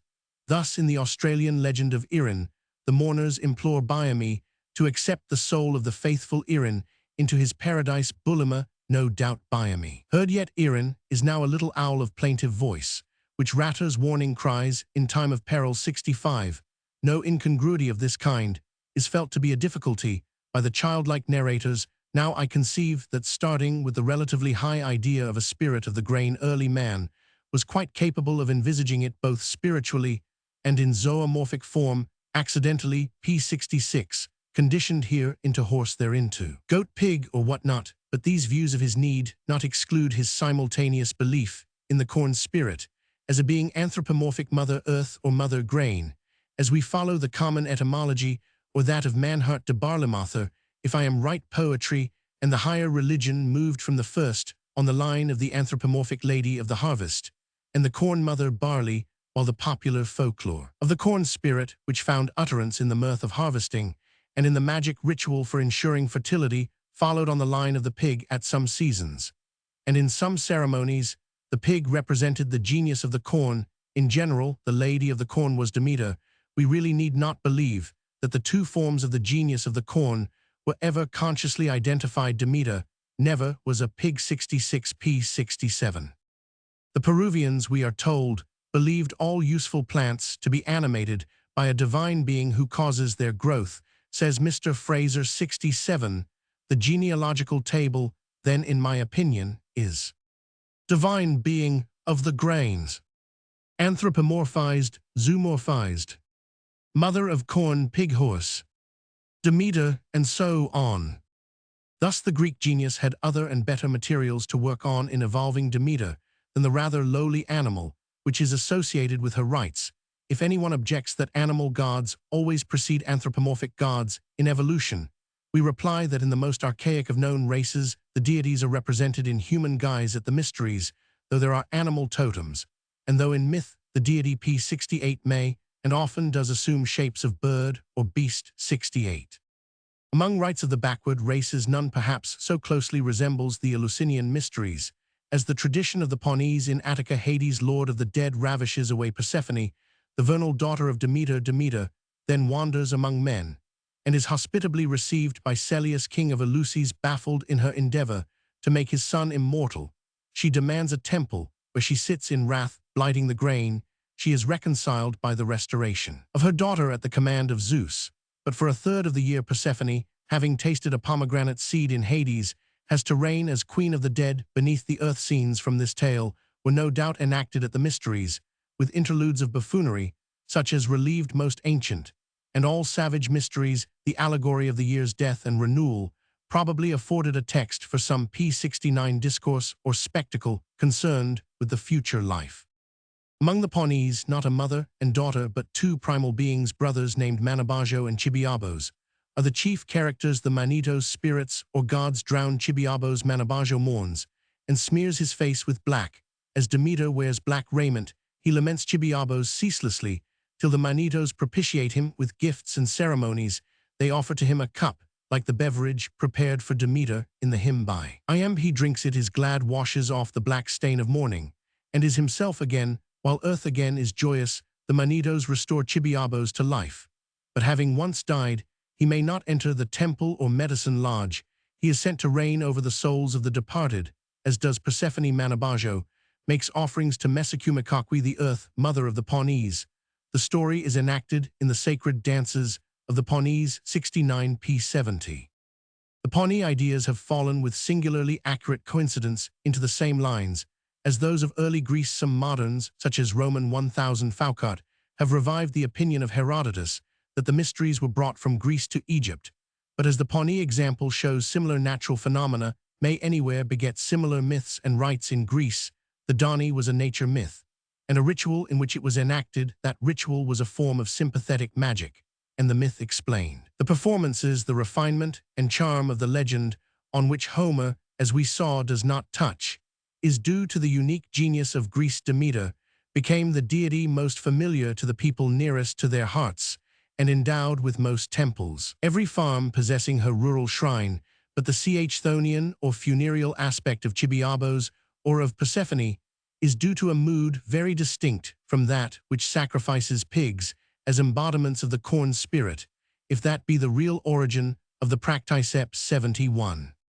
We should much misconceive the religious spirit of the Greek rite if we undertook to develop it all out an origin in sympathetic magic, which of course I do not understand. Mr. Fraser. To do Greek scholars again are apt to view these researches into savage or barbaric origins with great distaste and disfavor. This is not a scientific frame of mind. In the absence of such researches, other purely fanciful origins have been invented by scholars, ancient or modern. It is necessary to return to the pedestrian facts, if merely in order to demonstrate the futility of the fancies. The result is in no way discreditable to Greece, beginning, like other peoples, with the vague, unrealized conception of the corn mother, an idea which could not occur before the agricultural stage of civilization. the Greeks refined and elevated the idea into the Demeter of the hymn, and of the Cnidian statue. To do this was the result of their unique gifts as a race. Meanwhile, the other notion of a ruler of souls in Greece, attached to Persephone, is found p. 72 among peoples, not yet agricultural nomads living on grubs, roots, seeds of wild grasses, and the products of the chase. Almost all men's ideas are as old as mankind so far as we know mankind. Conceptions originally half-conscious and purely popular, as of a spirit of vegetation incarnate, as it were in each year's growth, were next handled by conscious poets like the author of our hymn, and then are realized as abstract symbols because intensely characteristic examples of moral or spiritual conditions. 72 Thus Demeter and Persephone, no longer pigs or grain mothers, lend themselves to the elevation and the correction of the sentiments of sorrow and awe by the presentment to the senses and imagination of an ideal expression of them. Demeter cannot but seem the type of divine grief. Persephone is the goddess of death, yet with a promise of life to come. That the Eleusinian included an ethical p. 73 element seems undeniable.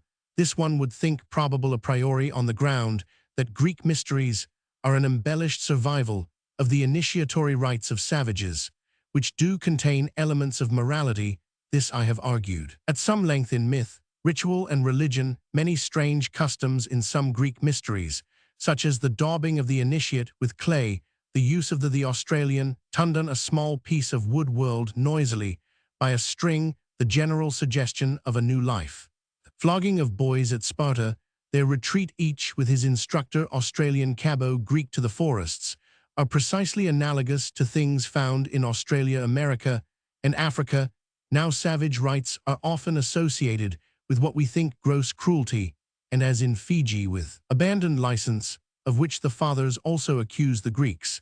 But among the Yao of Central Africa, the initiator observes Mr. MacDonald is said to give much good advice. His lectures condemn selfishness, and a selfish p. 74 person is called Mwisachana, that is uninitiated. 74a.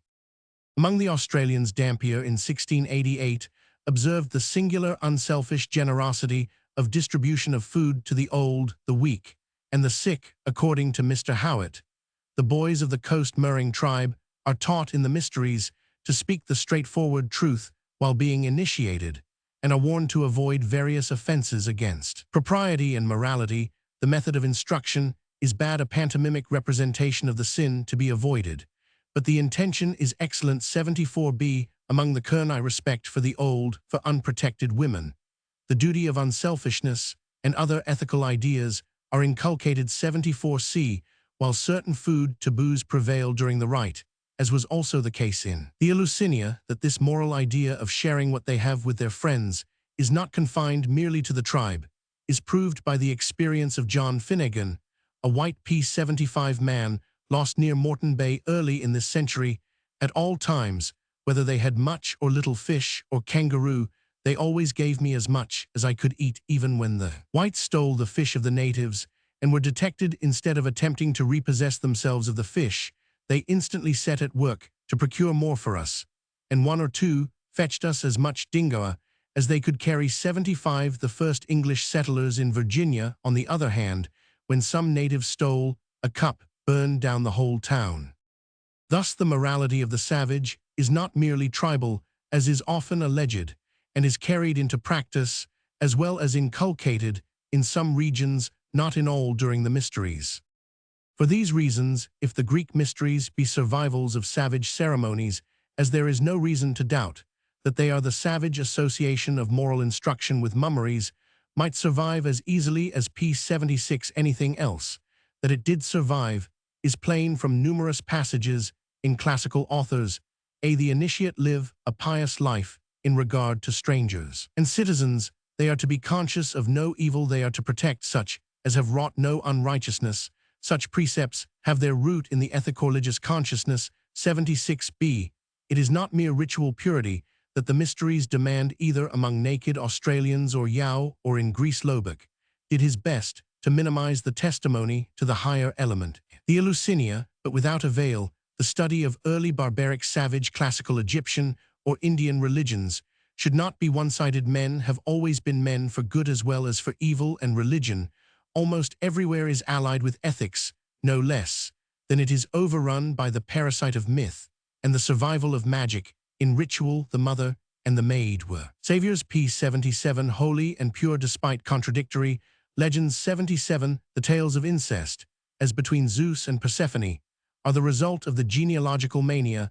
The gods were grouped in family relationships to account for their companionship in ritual, and each birth postulated an amour. None the less the same deities offered salvation of a sort and were patrons of conduct.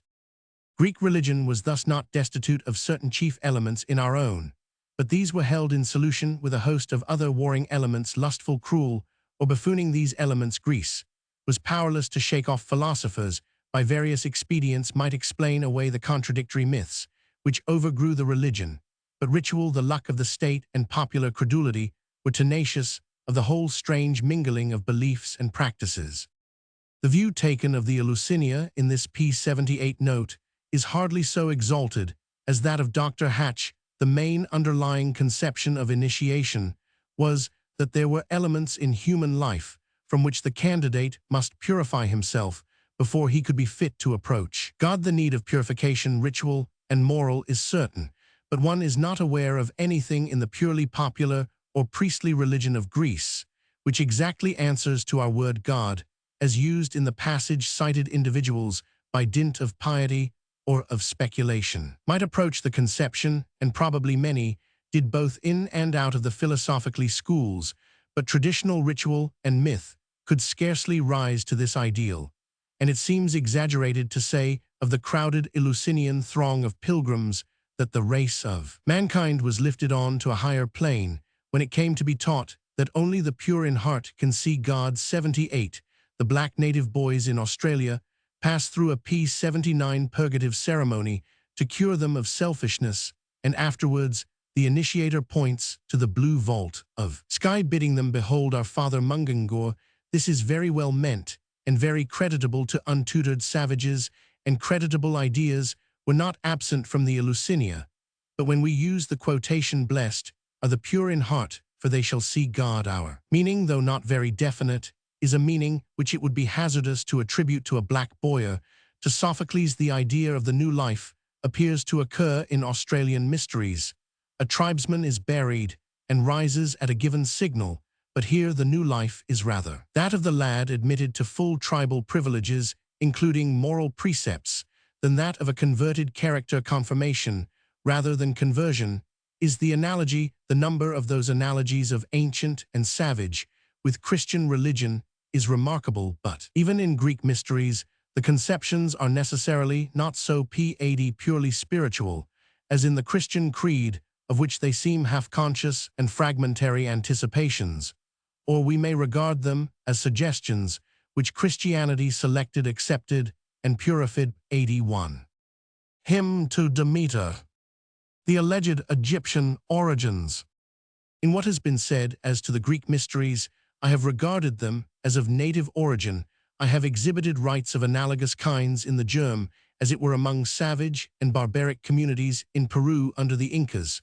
We actually find Mama and Cora Demeter and Cori as goddesses of the maize acosta, and for rites of sympathetic magic connected with the production of fertile harvests, as in the Thesmophoria at Athens.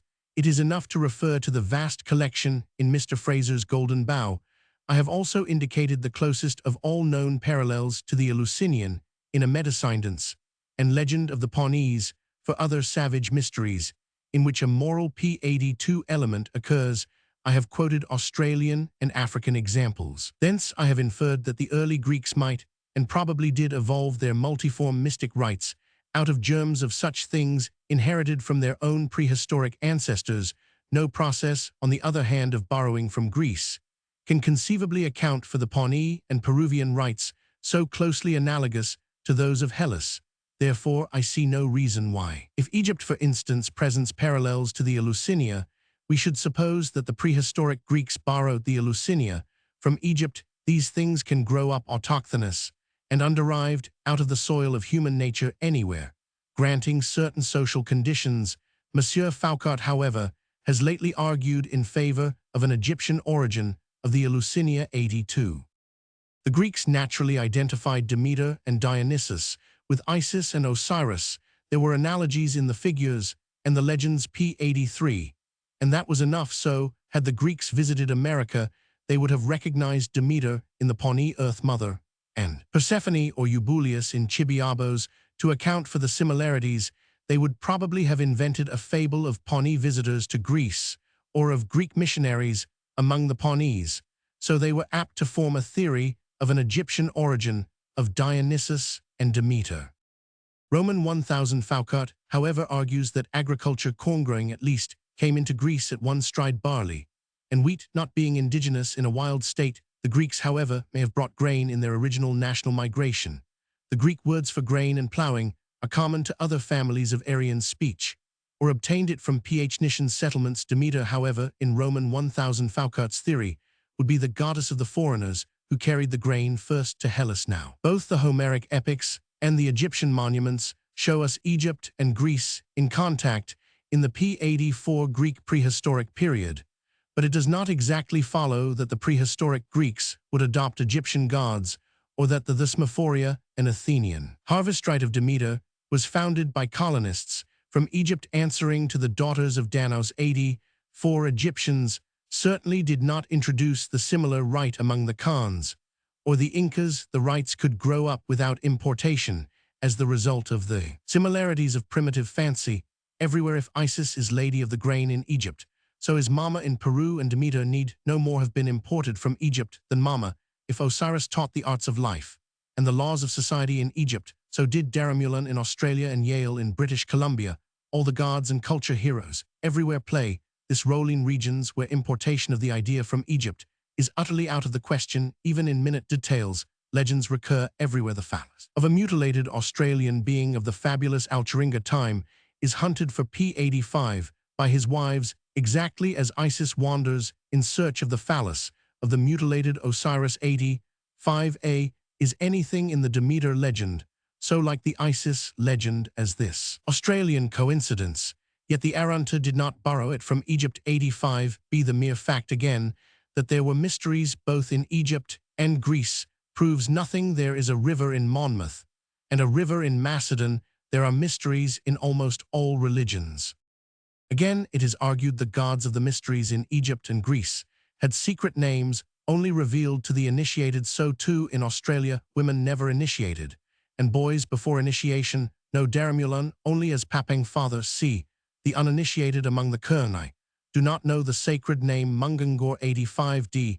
The Australian did not borrow this secrecy from Egypt. Everywhere a p86 mystery is kept up about proper names. Roman 1000 Foucault seems to think that what is practically universal, a taboo on names, can only have reached Greece by transplantation from Egypt. 86a. To the anthropologist, it seems that scholars, in ignoring the universal ideas of the lower races, run the risk of venturing on theories at once superficial and untenable. Roman 1000 Foucault has another argument which does not seem more convincing, though it probably lights up the humorous or indecent side of the Eleusinian. Isocrates speaks of good offices rendered to Demeter by our ancestors, which can only be told to the initiate. 86b. Now these cannot be the kindly deeds reported in the hymn, for these were publicly proclaimed. What then were the secret good offices in one version of the legend? The hosts of Demeter were not Celeus and Metanera, but Dusols and Bobo. The part of Bobo was to relieve the gloom of p87, the goddess, not by the harmless pleasantries of iamb in the hymn, but by obscene gestures. The Christian fathers Clemens of Alexandria at least make this a part of their attack on the mysteries, but it may be said that they were prejudiced or misinformed. 87a. But says Roman 1000 Foucault, an inscription has been found in Paros, wherein there is a dedication to Hera Demeter. The Smophoros Kori and Babo or Bobo again, two authors of the 4th century Palphatus, and Asclepiades cite the Dusols and Bobo, legend. 87b. Now the indecent gesture of Bobo was part of the comic or obscene folklore of contempt in Egypt, and so Roman 1000 Foucault thinks that it was borrowed from Egypt with the Demeter legend. 87c. Can Isocrates have referred to this good office, amusing of Demeter, by an obscene gesture if he did such gestures as bawbos are as widely diffused as any other piece of folklore? In the center of p. 88, the Australian desert Mr. Carnegie saw a native make a derisive gesture which he thought had only been known to English schoolboys. 88a again, indecent pantomimic dances, said to be intended to act as object lessons in things not to be done, are common in Australian mysteries. Further, we do not know Bawbo or a counterpart of her in the ritual of Isis, and the clay figurines of such a figure in Egypt are of the Greek, the Ptolemaic period. Thus the evidence comes to this an indecent gesture of contempt known in Egypt is at Eleusis attributed to Bawbo. This does not prove that Bawbo was originally Egyptian. 88b. Certain traditions make Demeter the mistress of Celeus. 88c. Traces of a mystic marriage, which also occur, are not necessarily Egyptian. The idea and rite are common. There remains the question of the sacred objects displayed, possibly statues, probably very ancient medicine things. As among the Pawnees and sacred words spoken. p. 89, these are said by many authors to confirm the initiate in their security of hope. As to future life, now similar instruction.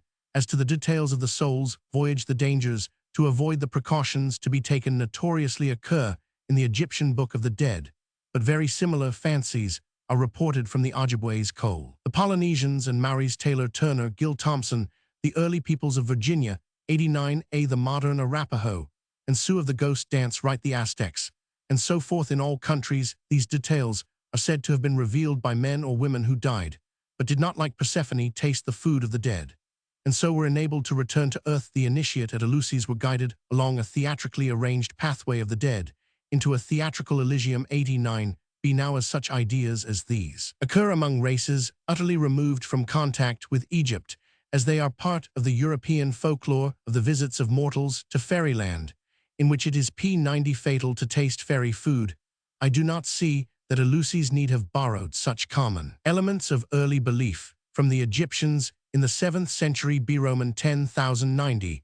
One might as well attribute to Egypt the Finnish legend of the descent of Wainamoinen into Chuonla, or the experience of the ant of Montezuma just before the arrival of Cortes, or the expedition to fairyland of Thomas the Rhymer. It is not pretended by Roman 1000 Foucault that the details of the Book of the Dead were copied in Greek ritual, and the general idea of a river to cross, of dangerous monsters to avoid, of perils to encounter, of precautions to be taken by the wandering soul is nearly universal, where it must be unborrowed from Egypt in Polynesian and Red Indian belief.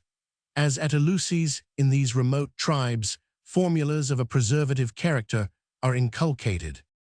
The Book of the Dead was a guidebook of the itinerary of Egyptian souls. Very probably similar instruction was given to the initiate at Eleusis, but the Fijians also have p. 91 a regular theory of what is to be done and avoided on the path of the shades. The shade is ferried by Seba Karen over Wainialo Lethi. He reaches the mystic Pandanus tree. Here occurs a rite. He meets and dodges Drodrilo and the two devouring goddesses. He comes to a spring and drinks and forgets sorrow at Wainagila, the water of solace. After half a dozen other probations and terrors, he reaches the gods, the dancing ground, and the white quicksand, and then the young gods dance before them and sing. 91a. Now turn to Plutarch. 91b. Plutarch compares the soul's mortal experience with that of the initiate in the mysteries. There are wanderings, darkness, fear, trembling, shuddering, horror. Then a marvelous light, pure places and meadows, dances, songs, and holy apparitions. Plutarch might be summarizing p. 92. The Fijian belief again. Take the mystic golden scroll found in a Greek grave. At Petilia it describes in hexameters the path of the shade, the spring, and the white cypress on the left. Do not approach it, go to the other stream from the lake of memory. Tell the guardians that you are the child of earth and of the starry sky, but that yours is a heavenly lineage, and they will give you to drink of that water, and you shall reign with the other heroes.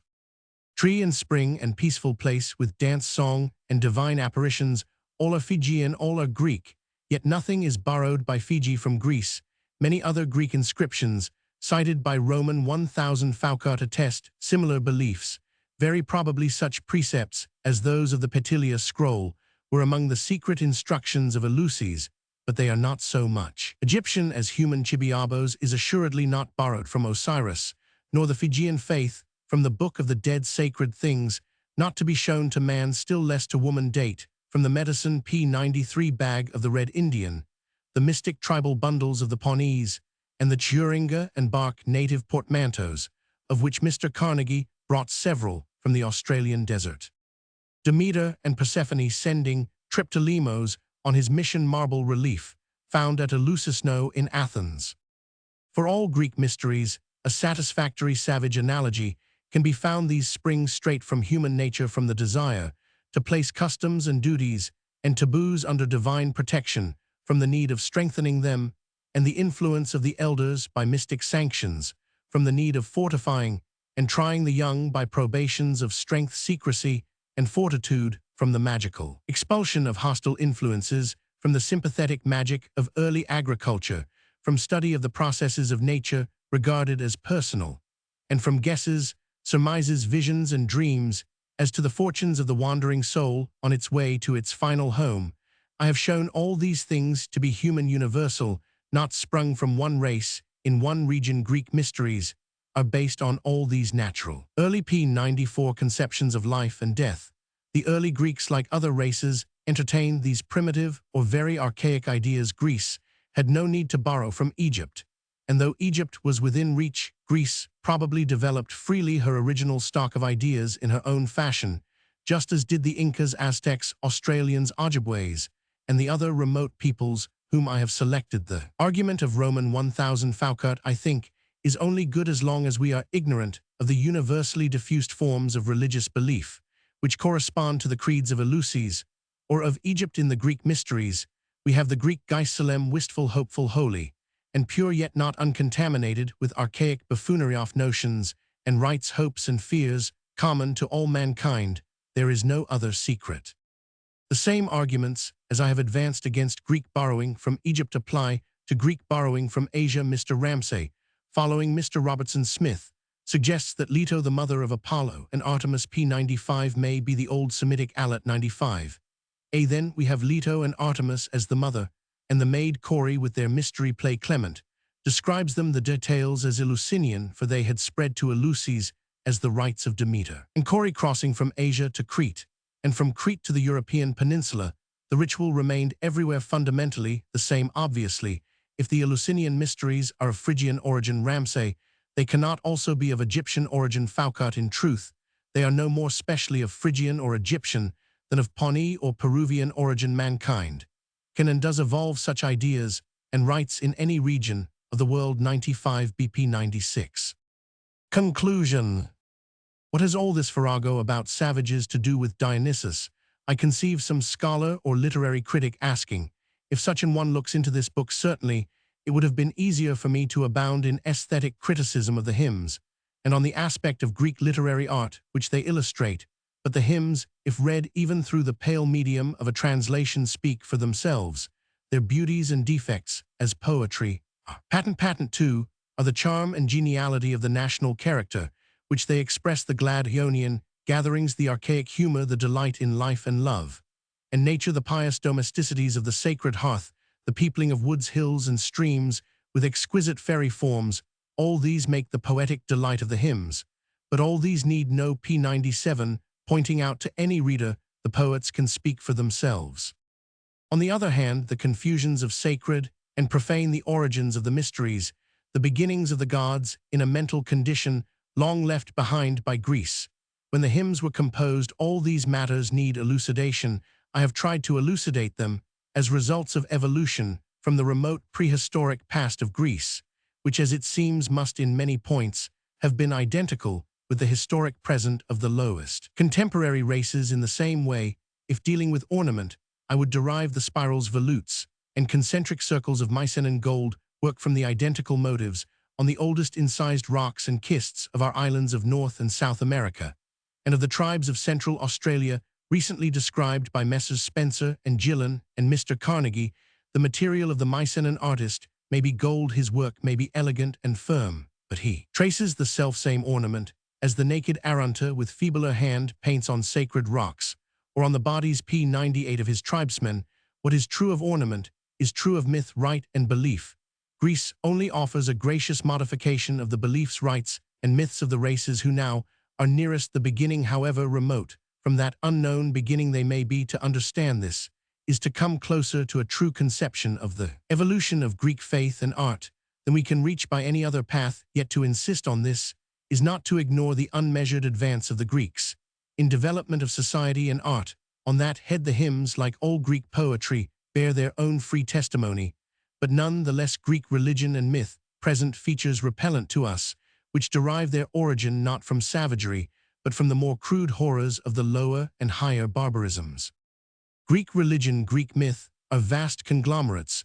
We find a savage origin for Apollo and savage origins for many of the mysteries, but the cruelty of savage initiations has been purified away. On the p99 other hand, we find a barbaric origin for departmental gods, such as Aphrodite, and for Greek human sacrifices unknown to the lowest savagery. From savagery, Zeus is probably derived from savagery, come the germs of the legends of divine amours in animal forms, but from barbarism arises the sympathetic magic of agriculture, which the lowest races do not practice. From the barbaric condition, not from savagery, comes Greek hero worship, for the lowest races do not worship ancestral spirits.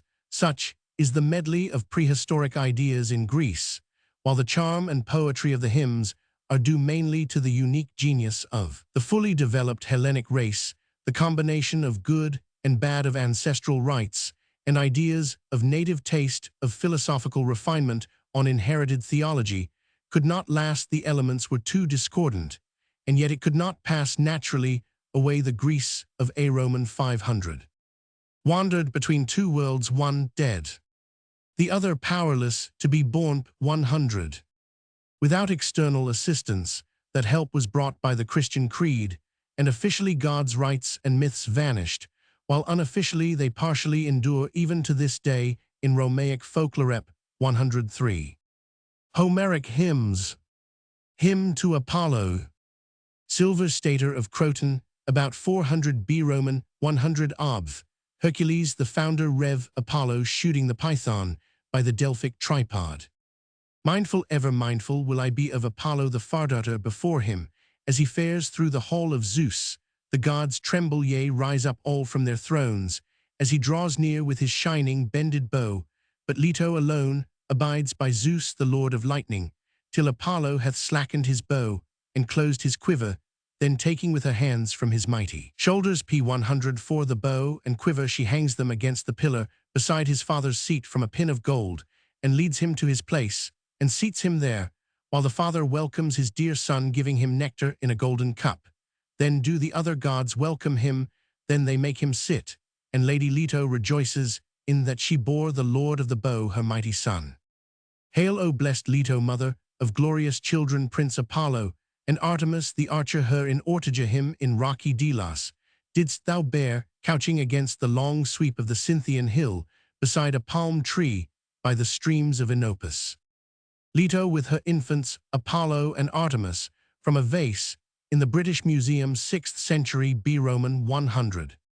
How shall I hymn thee aright, howbeit thou art in sooth not hard to hymn. 104, for to the ph bus everywhere have fallen all the ranges of song, both on the mainland, nurse of young kine, and among the isles to the all the cliffs are dear, and the steep mountain p 105 crests and rivers running onward to the salt sea, and beaches sloping to the foam and havens of the deep.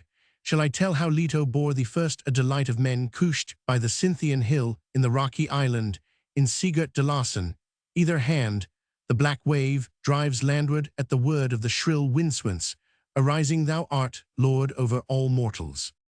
Among them that dwell in Crete, and the people of Athens and Isle Gina and Euba, famed for fleets and G and Parisy and Peparethus, by the sea strand and Thracian Athos, and the tall crests of Pelion and Thracian Samos, and the shadowy mountains of Ida Syros and Phoca, and the mountain wall of Agacane, and stablished Imbros, and inhospitable Lemnos, and goodly Lesbos, the seat of Macer, son of Aulus and Chios, brightest of all islands of the deep, and craggy Mimas, and the steep crests of Mycel and gleaming Claros, and the high hills of Sagi and watery Samos, and tall ridges of Mykel and Miletus, and P106, Casa city of Meropian men, and steep Cnidos, and windy Carpathus Naxos and Paros, and rocky Renyaso, far in travail with the archer god, went Leto seeking, if perchance any land would build a house for her son. But the lands trembled sore, and were adreed, and none, nay, not the richest, dared to welcome Phbus not, till Lady Leto set foot on Delos, and speaking winged words besought her. Delos, would that thou wert minded to be the seat of my son Phbus Apollo, and to let build him therein a rich temple. No other god will touch thee, nor none will honor thee, for methinks thou art not to be well seen in cattle, or in sheep, in fruit or grain, nor wilt thou grow plants unnumbered. But wert thou to possess a temple of Apollo, the far daughter, then would all men bring thee hecatombs gathering to thee, and ever wilt thou have savor of sacrifice from others' hands, albeit thy soil is poor. Thus spoke she, and Delos was glad, and answered her, saying, 107. Leto, daughter most renowned of mighty Cus, right gladly would I welcome the birth of the archer prince, for verily of me there goes an evil report among men, and thus would I wax mightiest of renown. But at this word, Leto, I tremble, nor will I hide it from thee, for the saying is, that Apollo will be mighty of mood, and mightily will lord it over mortals, and immortals far and wide over the earth, the grain-giver. Therefore I deeply dread in heart and soul, lest, when first he looks upon the sunlight, he disdain my island, for rocky of soil am I, and spurn me with his feet, and drive me down in the gulfs of the salt sea. Then should a great sea wave wash mightily above my head forever. But he will fare to another land, which so pleases him to fashion him a temple and groves of trees. But in me would manna-footed sea beasts and black seals make their chambers securely, no men dwelling by me. Nay, still, if thou hast the heart, goddess, to swear a great oath, that here first he will build a beautiful temple, to be the shrine P108 oracular of Mentharifter. Among all men let him raise him shrines, since his renown shall be the widest. So spake she, but Leto swore the great oath of the gods. Bear witness earth, and the wide heaven above, and dropping water of Styx's greatest oath, and the most dread among the blessed gods, that verily here shall ever be the fragrant altar and the portion of Apollo, and thee will he honor above all. When she had sworn and done that oath, then Delos was glad in the birth of the archer prince. But Leto for 9 days and 9 nights continually was pierced with pangs of childbirth beyond all hope. With her were all the goddesses, the goodliest Dione and Rhea, and Ichnon Themis, and Amphitrite of the moaning sea, and the other deathless on save white-armed Hera alone. She wotted not of it Eilithea, the helper in difficult travail, for she sat on the crest of Olympus, beneath the golden clouds, by the wile of white-armed Hera P109, who held her afar in jealous grudge, because even then fair tryst Leto was about bearing her strong and noble son.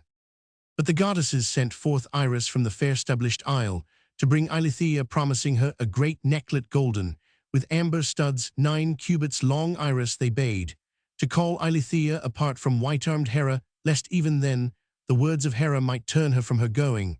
But wind-footed swift Iris heard, and fleeted forth, and swiftly she devoured the space between. So soon as she came to steep Olympus, the dwelling of the gods, she called forth Eilithea from hall to door, and spake winged words, even all that the goddesses of Olympian mansions had bidden her. Thereby she won the heart in Eilethea's breast, and forth they fared like timid wild doves in their going. Even when Eilithea, the helper in sore travailing, set foot in Delos, then labor took hold on Leto, and a passion to bring to the birth around a palm tree. She cast P110 her arms, and set her knees on the soft meadow, while earth beneath smiled, and forth leaped the babe to light. And all the goddesses raised a cry. Then great Phbus, the goddesses, washed thee in fair water wholly and purely, and wound thee in white swaddling bands delicate, new woven with a golden girdle round thee. Nor did his mother suckle Apollo the golden-sworded, but Themis with immortal hands first touched his lips with nectar and sweet ambrosia, while Leto rejoiced in that she had borne her strong son, the bearer of the bow. Then Phbus, as soon as thou hadst tasted the food of paradise, the golden bands were not proof against thy pantings, nor bonds could bind thee, but all their ends were loosened straightway.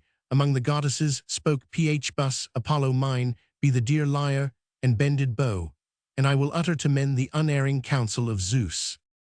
So speaking, he began to fare over the wide ways of earth ph bus, of the locks p111 unshorn ph bus. The far darter thereon all the goddesses were in amaze, and all Delos blossomed with gold, as when a hilltop is heavy with woodland flowers, beholding the child of Zeus and Leto and glad, because the god had chosen her wherein to set his home beyond mainland and isles, and loved her most at heart. But thyself, O prince of the silver bow far-darting Apollo, didst now pass over rocky Cynthus, now wander among temples and men, many are thy fanes and groves and dear, are all the headlands and high peaks of lofty hills and rivers, flowing onward to the sea, but with Delos ph bus art thou most delighted at heart, where the long-robed Ionians gather in thine honor, with children and shamefast wives, mindful of thee they delight, thee with boxing and dances and minstrelsy in their games, whoso then encountered them at the gathering of the Ionians would say that they are exempt from eld and death, beholding them so gracious, and would be glad at heart, looking on the p112 men and fair-girdled women, and their much wealth, and their swift galleys. Moreover, there is this great marvel of renown, imperishable, the Delian damsels, handmaidens of the Far-darter, they when first they have hymned Apollo, and next Leto and Artemis, the archer then sing in memory of the men and women of old time, enchanting the tribes of mortals, and they are skilled to mimic the notes and dance music of all men, so that each would say himself were singing, so well woven is their fair chant. But now come, be gracious Apollo, be gracious Artemis, and ye maidens all farewell, but remember me even in time to come, when any of earthly men, yea, any stranger that much hath seen and much endured, comes hither and asks, Maidens, who is the sweetest to you of singers here conversant, and in whose song are ye most glad? Then do you all with one voice make answer, A blind man is he, and he dwells in p113 rocky Chios. His songs will ever have the mastery I in all time to come. But I shall bear my renown of you as far as I wander over earth to the fairest cities of men, and they will believe my report, for my word is true. But for me never shall I cease singing of Apollo of the silver bow, the Far-darter whom fair tryst Leto bore. O Prince, Lycia is thine, and pleasant Monia and Miletus, a winsome city by the sea, and thou too art the mighty lord of sea-washed Delos, the founding of Delphi. The son of glorious Leto fares harping on his hollow harp to rocky Pytho, clad in his fragrant raiment that waxes not old, and beneath the golden plectrum winsomely sounds his lyre. Thence from earth to Olympus fleet, as thought he goes to the house of Zeus, into the consistory of the other gods, and anon the immortals bethink them of harp and minstrelsy, and all the p114 muses together with sweet voice in antiphonal chant, replying, sing of the imperishable gifts of the gods, and the sufferings of men, all that they endure from the hands of the undying gods, lives witless and helpless men, unavailing to find remed for death or buckler against old age. Then the fairest Graces and boon hours and Harmonia and Hebe and Aphrodite, daughter of Zeus, dance, holding each by the wrist the other's hand, while among them sings one neither unlovely nor of body contemptible, but divinely tall and fair Artemis, the archer nurtured with Apollo. Among them sport Ares and the keen-eyed bane of Argus, while ph Apollo steps high and disposedly playing the lyre, and the light issues round him from twinkling feet and fair-woven raiment. But all they are glad, seeing him so high of heart, Leto of the golden tresses, and Zeus the counselor, beholding their dear son as he takes his pastime among the deathless gods. How shall I hymn thee aright, howbeit p115 thou art in sooth not hard to hymn? Shall I sing of thee in love and dalliance, how thou wentest forth to woo the maiden Azanian, with Ischys, peer of gods and Elations, son of the goodly steeds, or with Phorbas, son of Triops or Amaranthus, or how with Leucippus and Leucippus' wife thyself, on foot he in the chariot 115, or how first seeking a place of oracle for men, thou camest down to earth, far-darting Apollo. On Pieria first didst thou descend from Olympus, and pass by Lachmus and Amathia and Aenean, and through Peribia, and speedily camest to Iolcus, and alight on Senum in Euba, renowned for galleys. On the Lelantian plain thou stoodest, but it pleased thee not there to stablish a temple and a grove. Thence thou didst cross Euripus, far-darting Apollo, and fare up the green hill divine, and thence camest speedily to Mycalessus and Tumisos, of the bedded meadow grass, and thence to the place of wood-clad Thebe, for as yet no mortals dwelt p. 116 in holy Thebe, nor yet were paths nor ways along Thebes' wheat-bearing plain, but all was wild wood. Thenceforward journeying Apollo, thou camest to Onchestus, the bright grove of Poseidon. There the new-broken colt takes breath again, weary, though he be with dragging the goodly chariot, and to earth skilled, though he be leaps down the charioteer, and fares on foot, while the horses for a while rattle along the empty car with the reins on their necks. And if the car be broken in the grove of trees, their masters tend them there and tilt the car, and let it lie. Such is the right from of old, and they pray to the king Poseidon, while the chariot is the god's portion to keep. Thence faring forward, far-darting Apollo, thou didst win to Cephasus of the fair streams that from Lila pours down his beautiful waters, which crossing Fardarter and passing Ocalia of the towers, thou camest thereafter to grassy Haliartus. Then didst thou set foot on Tulphusa, and to thee the land seemed p. 117, exceeding good, wherein to stablish a temple and a grove. Beside Tulphusa didst thou stand, and spake to her, Tulphusa, here methinketh, to stablish a fair temple and oracle for men who ever seeking for the word of sooth will bring me hither perfect hecatombs, even they that dwell in the rich isle of Pelops, and all they of the mainland and sea-girt islands. To them all shall I speak the decree, unerring, rendering oracles within my rich temple. So spake Phbus, and thoroughly marked out the foundations right long and wide. But at the sight the heart of Tulphusa waxed wroth, and she spake her word. Phbus, far-darting prince, a word shall I set in thy heart. Here thinkest thou to stablish a goodly temple, to be a place of oracle for men that ever will bring thee hither perfect hecatombs. Nay, but this will I tell thee, and do thou lay it up in thine heart, the never-ending din of swift steeds will be a weariness to thee, and the p. 118 watering of mules from my sacred springs.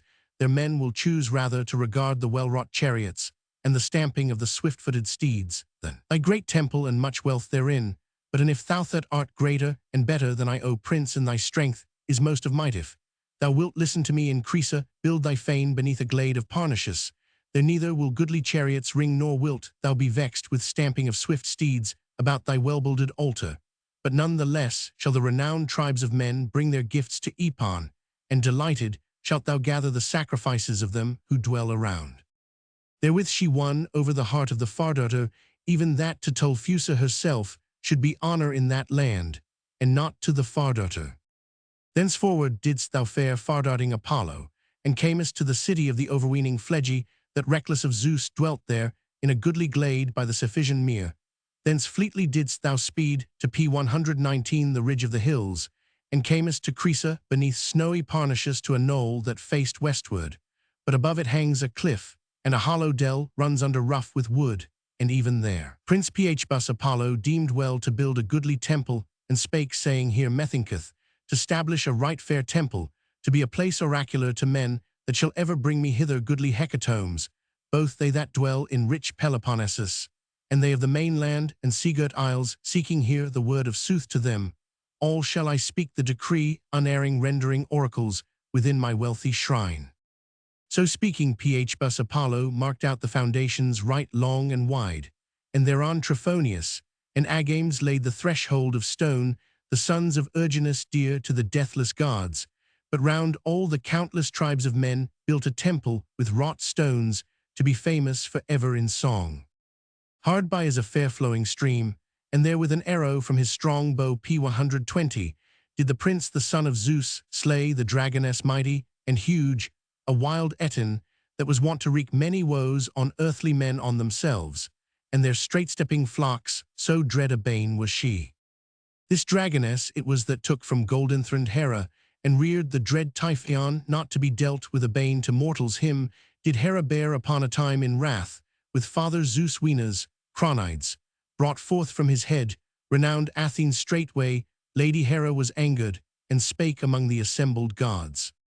Listen to me, ye gods and goddesses, all, how cloud-collecting Zeus is first to begin the dishonoring of me, though he made me his wife in honor, and now apart from me, he has brought forth great Athene, who excels among all the blessed immortals, but he was feeble from the birth among all the gods. My son Hephaestus, lame and withered of foot, whom I myself lifted in my hands, and cast into the wide sea, But the daughter of Nereus Thetis of the silver feet P121 received him and nurtured him among her sisters would that she had done other grace to the blessed immortals.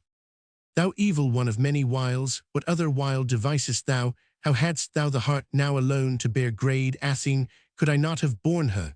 But none the less would she have been called, than among the immortals, who hold the wide heaven take heed now, that I devise not. For thee some evil to come, yea now shall I use arts whereby a child of mine shall be born excelling among the immortal gods, without dishonouring thy sacred bed or mine, for verily to thy bed I will not come, but far from thee will nurse my grudge against the immortal gods. So spake she, and withdrew from among the gods with angered heart right.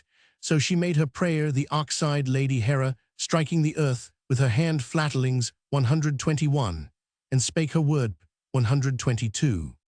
Listen to me now, earth and wide heavens above, and ye gods called Titans dwelling beneath earth in great Tartarus, ye from whom spring gods and men, list to me now all of you, and give me a child apart from Zeus, yet nothing inferior to him in might, nay stronger than he, as much as farseeing Zeus is mightier than Cronus. So spake she, and smote the ground with her firm hand. Then earth, the nurse of life, was stirred, and Hera beholding it was glad at heart, for she deemed that her prayer would be accomplished from that hour for a full year. She never came to the bed of wise Zeus, nor to her throne adorned, whereon she was wont to sit planning deep counsel, but dwelling in her temples, the homes of prayers, she took joy in her sacrifices, the ox-eyed Lady Hera. Now when her months and days were fulfilled, the year revolving, and the seasons in their course coming round, she bare a birth like neither gods nor mortals, the dread Typhon, not to be dealt with, a bane of men. P123 him now. She took the ox-eyed Lady Hera and carried, and gave to the dragoness to bitter nurse, a bitter fosterling, who received him, that ever wrought many wrongs among the renowned tribes of men. Whosoever met the dragoness on him, would she bring the day of destiny, before the prince far-darting Apollo loosed at her the destroying shaft. Then writhing in strong anguish and mightily panting, she lay rolling about the land. Dread and dire was the din, as she writhed hither and thither through the wood, and gave up the ghost, and Phbus spoke his malison. There do thou rot upon the fruitful earth, no longer shalt thou at least live to be the evil bane of mortals that eat the fruit of the fertile soil, and hither shall bring perfect hecatombs surely from thee, neither shall Typhus, nay nor Chimera of the evil name shield death that layeth low, but here shall black earth and bright Hyperion make thee waste away. So he spake in malison, and darkness P124 veiled her eyes, and there the sacred strength of the sun did waste her quite away, whence now the place is named Pytho, and men call the prince Pythian for that deed, for even there the might of the swift sun made corrupt the monster 124. Then Phbus Apollo was ware in his heart that the fair-flowing spring Tulphusa had beguiled him, and in wrath he went to her, and swiftly came, and standing close by her spoke his word. Tulphusa, thou wert not destined to beguile my mind, nor keep the winsome lands and pour forth thy fair waters, nay here shall my honour also dwell, not thine alone. So he spoke, and overset a rock with a shower of stones, and hid her streams, the prince far-darting Apollo, and he made an altar in a grove of trees, hard by the fair-flowing stream, where all men name him, in prayer, the prince Tulphusian, for that he shamed the streams of sacred Tulphusa. Then Phbus Apollo considered in his P125 heart what men he should bring in to be his ministers, and to serve him in rocky Pytho. While he was pondering on this, he beheld a swift ship on the wine-dark sea, and aboard her many men, and good Cretans from Manon sea Narcissus, such as do sacrifice to the god, and speak the doom of Phbus Apollo of the golden sword, what word soever he utters of sooth from the Daphne in the dells of Parnassus for barter and wealth. They were sailing in the black ship to sandy Pylos, and the Pylian men, anon Phbus Apollo, set forth to meet them, leaping into the sea upon the swift ship, in the guise of a dolphin, and there he lay a portent great and terrible. Of the crew whosoever sought in heart to comprehend what he was on all sides, he kept swaying to and fro and shaking the timbers of the galley, but all they sat silent, and in fear aboard the ship, nor loosed the sheets, nor the sail of the black-prowed galley, nay, even as they had first set the sails, so they voyaged onward the strong P126 southwind, speeding on the vessel from behind. First they rounded Malia, and passed the Laconian land, and came to Hellas, a citadel by the sea, and Taenarus, the land of Helios, that is the joy of mortals, where ever feed the deep-fleeced flocks of Prince Helios. And there hath he his glad domain there. The crew thought to stay the galley and land, and consider of the marvel, and see whether that strange thing will abide on the deck of the hollow ship, or leap again into the swell of the fishes home. But the well-wrought ship did not obey the rudder, but kept ever on her way beyond rich Peloponnesus. Prince Apollo, lightly guiding it by the gale, so accomplishing her course, she came to Aren and pleasant Argophia, and Thryon the ford of Alpheus, and well-builded Ipu and sandy Pylos, and the Pylian men, and ran by Crown and Chalcis and Dyme and holy Elis, where the Eptians bear sway. Then rejoicing in the breeze of Zeus, she was making for fur, when to them out of the clouds showed P127 forth the steep ridge of Ithaca and Dulichium, and same, and wooded Zacynthus. Anon, when she had passed beyond all Peloponnesus, there straightway off Crisa appeared the wide sound that bounds rich Peloponnesus.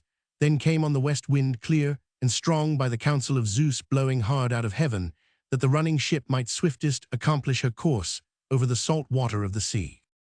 Backward then they sailed towards the dawn and the sun, and the prince was their guide, Apollo, son of Zeus.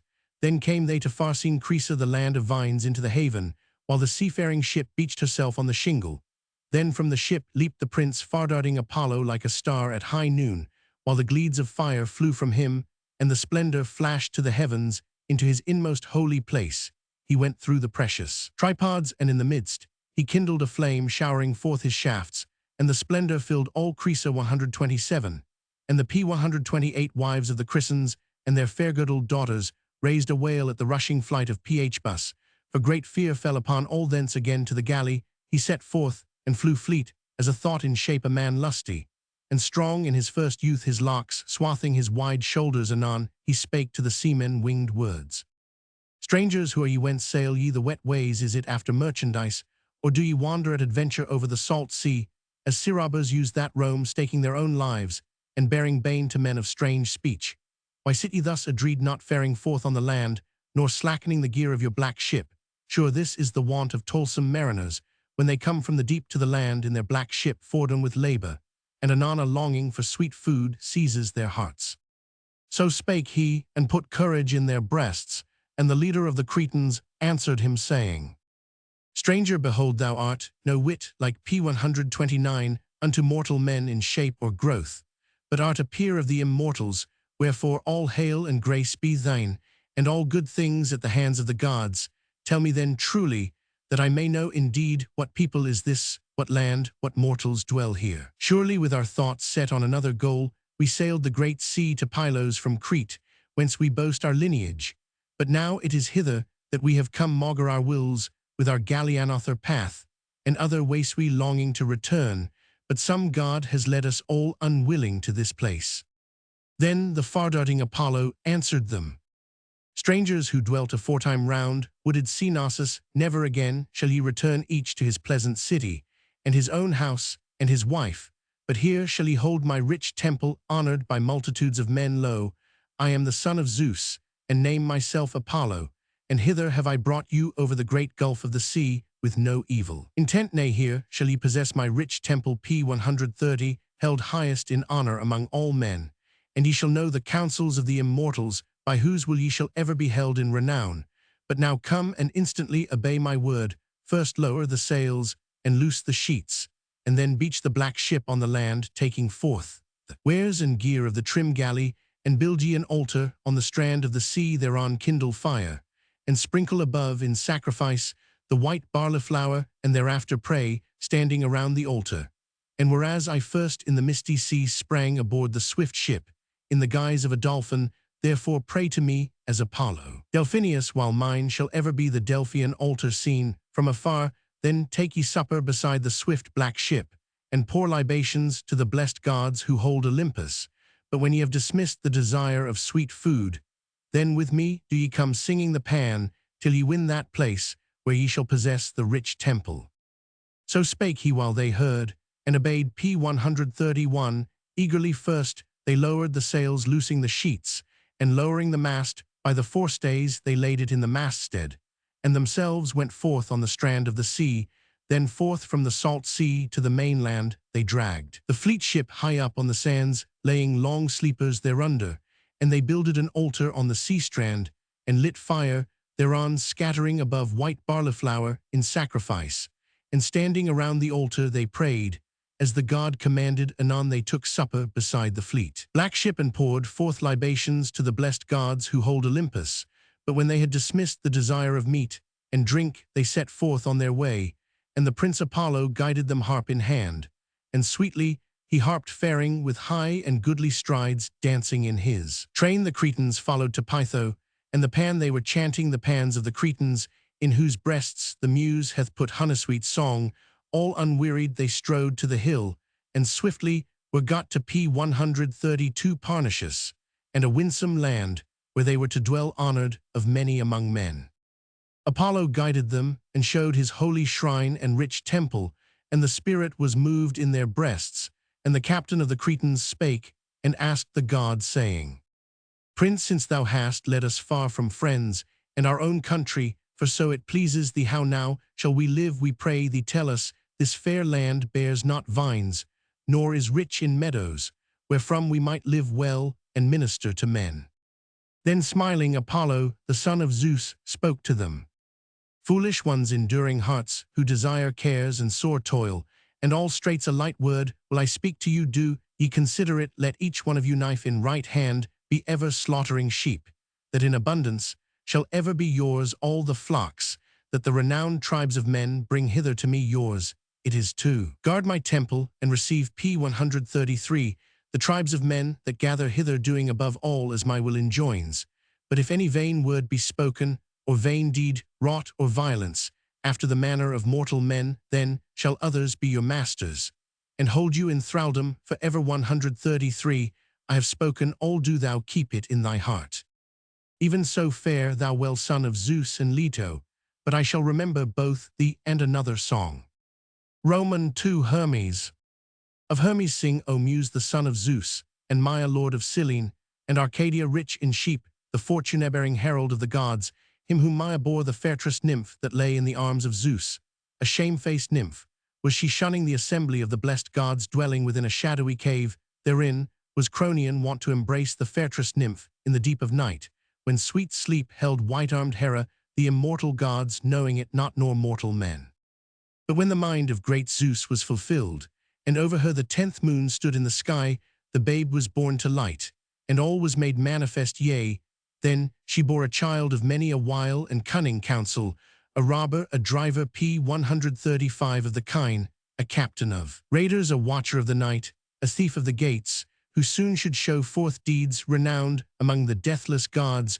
Born in the dawn, by midday well he harped, and in the evening stole the cattle of Apollo, the Fardarter, on that 4th day of the month, wherein Lady Maia bore him, who, when he leaped from the immortal knees of his mother, lay not long in the sacred cradle, but sped forth to seek the cattle of Apollo. Crossing the threshold of the high-roofed cave, there found he a tortoise, and one endless delight, for lo, it was Hermes that first made of the tortoise a minstrel. The creature met him at the outer door, as she fed on the rich grass in front of the dwelling, waddling along at sight, whereof the luck-bringing son of Zeus laughed, and straightway spoke, saying, Lo, a lucky omen for me, not by me to be mocked. Hail, darling and dancer, friend of the feast, welcome art.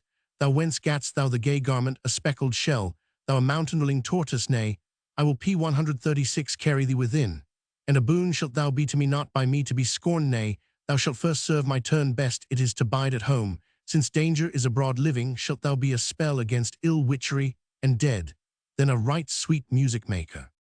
Hermes making the lyre, bronze relief, in the British Museum, 4th century, B. Roman 100.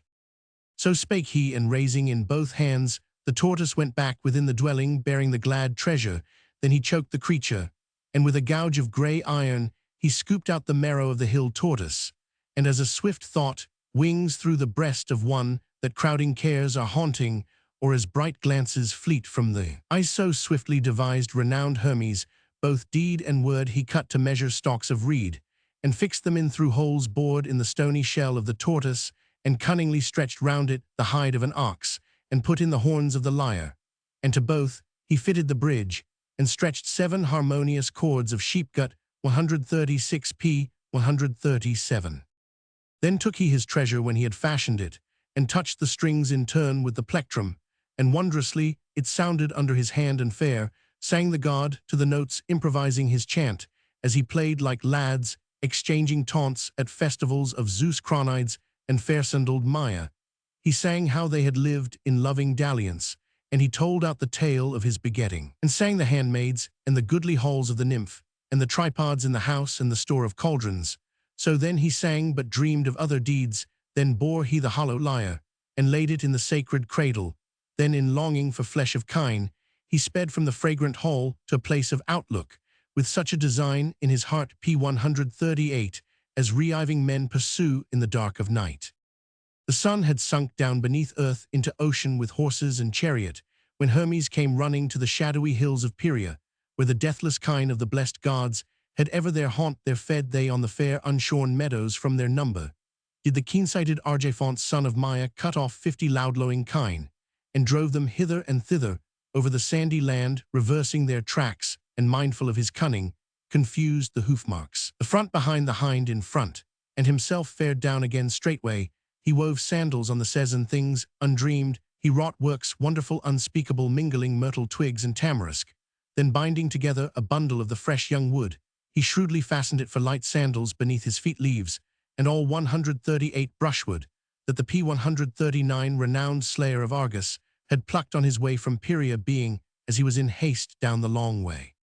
Then an old man that was laboring a fruitful vineyard marked the god faring down to the plain through grassy Onchestus, and to him spoke first the son of renowned Maia. Old man that bowest thy shoulders over thy hoeing, verily thou shalt have wine enough, when all these vines are bearing. See thou, and see not, hear thou, and hear not, be silent so long as naught of thine is harmed. Therewith he drave on together the sturdy heads of cattle, and over many a shadowy hill, and through echoing corries and flowering plains drave renowned Hermes. Then stayed for the more part his darkling ally the sacred night, and swiftly came morning, when men can work, and sacred Selene, daughter of Pallas, mighty prince, clomb to a new place of outlook. And then the strong son of Zeus drave the broad-browed P140 kine of Phbus Apollo to the river Alpheus. Unwearied they came to the high-roofed stall, and the watering places in front of the fair meadow there.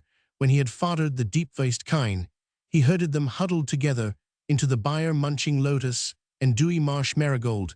Next brought he much wood, and set himself to the craft of fire-kindling, taking a goodly shoot of the daphne. He peeled it, with the knife fitting it to his hand, 140, and the hot vapor of smoke arose low. It was Hermes first who gave fire, and the fire-sticks then took he many dry faggots, great plenty, and piled them in the trench, and flame began to break, sending far the breath of burning fire. And when the force of renowned Hephaestus kept the fire aflame, then downward dragged he so mighty his strength, two bellowing kine of twisted horn, close up to the fire, he dragged them, and cast them both panting upon their backs to the ground. Then P141 bending over them, he turned them upwards, and cut their throats task upon task, and sliced off the fat meat, pierced it with spits of wood, and broiled it flesh, and chined the joint of honor and blood in the bowels all. Togler then laid all there in its place. The hides he stretched out on a broken rock, as even now they are used, such as are to be enduring long and long after that ancient day. 141a. Anon glad Hermes dragged the fat portions onto a smooth ledge, and cut 12 messes, sorted out by lot to each its due meed. He gave then a longing for the rite of the sacrifice of flesh, came on renowned Hermes, for the sweet savor irked him immortal, as he was, but not even so did his strong heart yield. 141. Be the fat and flesh he placed in the high-roofed stall, the rest he swiftly raised, aloft a trophy of his reiving and gathering dry faggots. He burned heads and feet entire with the vapor of flame. Anon P142. When the god had duly finished all, he cast his sandals into the deep swirling pool of Alpheus, quenched the embers, and all night long spread smooth the black dust. Selene lighting him with her lovely light back to the crests of Cyllene. Came the god at dawn, nor blessed god on that long way, nor mortal man encountered him, nay, and no dog barked. Then Hermes, son of Zeus, bearer of boon, bowed his head, and entered the hole through the hole of the bolt, like mist on the breath of autumn. Then standing erect, he sped to the rich inmost chamber of the cave, lightly treading noiseless on the floor. Quickly to his cradle came glorious Hermes, and wrapped the swaddling bands about his shoulders, like a witless babe playing with the wrapper about his knees, so lay he guarding his dear lyre at his left hand. But his goddess mother, the god, did not deceive, she spake, saying, "Wherefore, thou cunning one, and whence comest thou in the night? Thou clad in shamelessness, anon methinks, thou P143 wilt go forth at Apollo's hands, with bonds about thy sides, that may not be broken sooner than be a robber in the glens. Go to wretch thy father begat thee for a trouble to deathless gods and mortal men." But Hermes answered her with words of girl mother mine, "Why wouldst thou scare me so, as though I were a ridelless child with little craft in his heart, a trembling babe that dreads his mother's chidings? Nay, but I will essay the wiliest craft to feed thee and me, for ever we twain are not to endure to abide here of all the deathless gods alone, unapproached with sacrifice and prayer, as thou commandest better. It is eternally to be conversant with immortals, richly nobly well seen in wealth of grace, than to be homekeepers in a darkling cave. And for honor I too will have my dues of sacrifice, even as Apollo. Even if my father give it me not, I will endeavor, for I am of avail, to be a captain of reavers. And if the son of renowned Leto make inquest, for me methinks some P144 worse thing will befall him, for to Pytho I will go to break into his great house, whence I shall sack goodly tripods, and cauldrons enough, and gold, and gleaming iron, and much raiment. Thyself, if thou hast a mind, shalt see it." So held they converse one with another, the son of Zeus of the Geese, and Lady Maia. Then morning, the daughter of dawn, was arising from the deep stream of Oceanus, bearing light to mortals what time Apollo came to Onchestus in his journeying the gracious grove, a holy place of the loud girdler of the earth. There he found an old man grazing his ox the stay of his vineyard on the roadside 140. For him first bespoke the son of renowned Leto, "Old man hedger of grassy Onchestus, hither am I come seeking cattle from Pieria.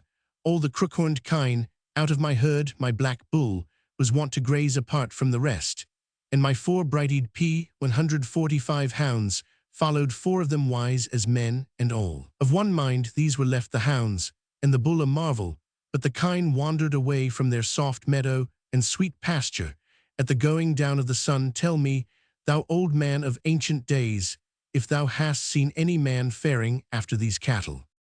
Then to him the old man spake and answered, "My friend, hard it were to tell all that a man may see, for many wayfarers go by, some full of ill intent, and some of good, and it is difficult to be certain regarding each. Nevertheless, the whole day long, till sunset, I was digging about my vineyard plot, and methought I marked, but I know not surely, a child that went after the horned kine. Right young he was, and held a staff, and kept going from side to side, and backwards he drove the kine, their faces fronting him." So spake the old man, but Apollo heard, and went fleeter on his path. Then marked he a bird long of wing, and anon he knew P146, that the thief had been the son of Zeus Cronion. Swiftly sped the prince Apollo, son of Zeus, to goodly Pylos, seeking the shambling kine, while his broad shoulders were swathed in purple cloud. Then the far daughter marked the tracks, and spake, "Verily a great marvel mine eyes behold. These be the tracks of high-horned kine, but all are turned back to the meadow of asphodel. But these are not the footsteps of a man, nay, nor of a woman, nor of grey wolves, nor bears, nor lions, nor methinks of a shaggy-maned centaur. Whosoever with fleet feet makes such mighty strides, dread to see, they are that backwards go more dread, they that go forwards." So speaking, the prince sped on Apollo, son of Zeus, to the Selenian hill. He came, that is clad in forests, to the deep shadow of the hollow rock, where the deathless nymph brought forth the child of Zeus Cronion. A fragrant sweet was spread about the goodly hill, and many tall sheep were grazing the P147 grass.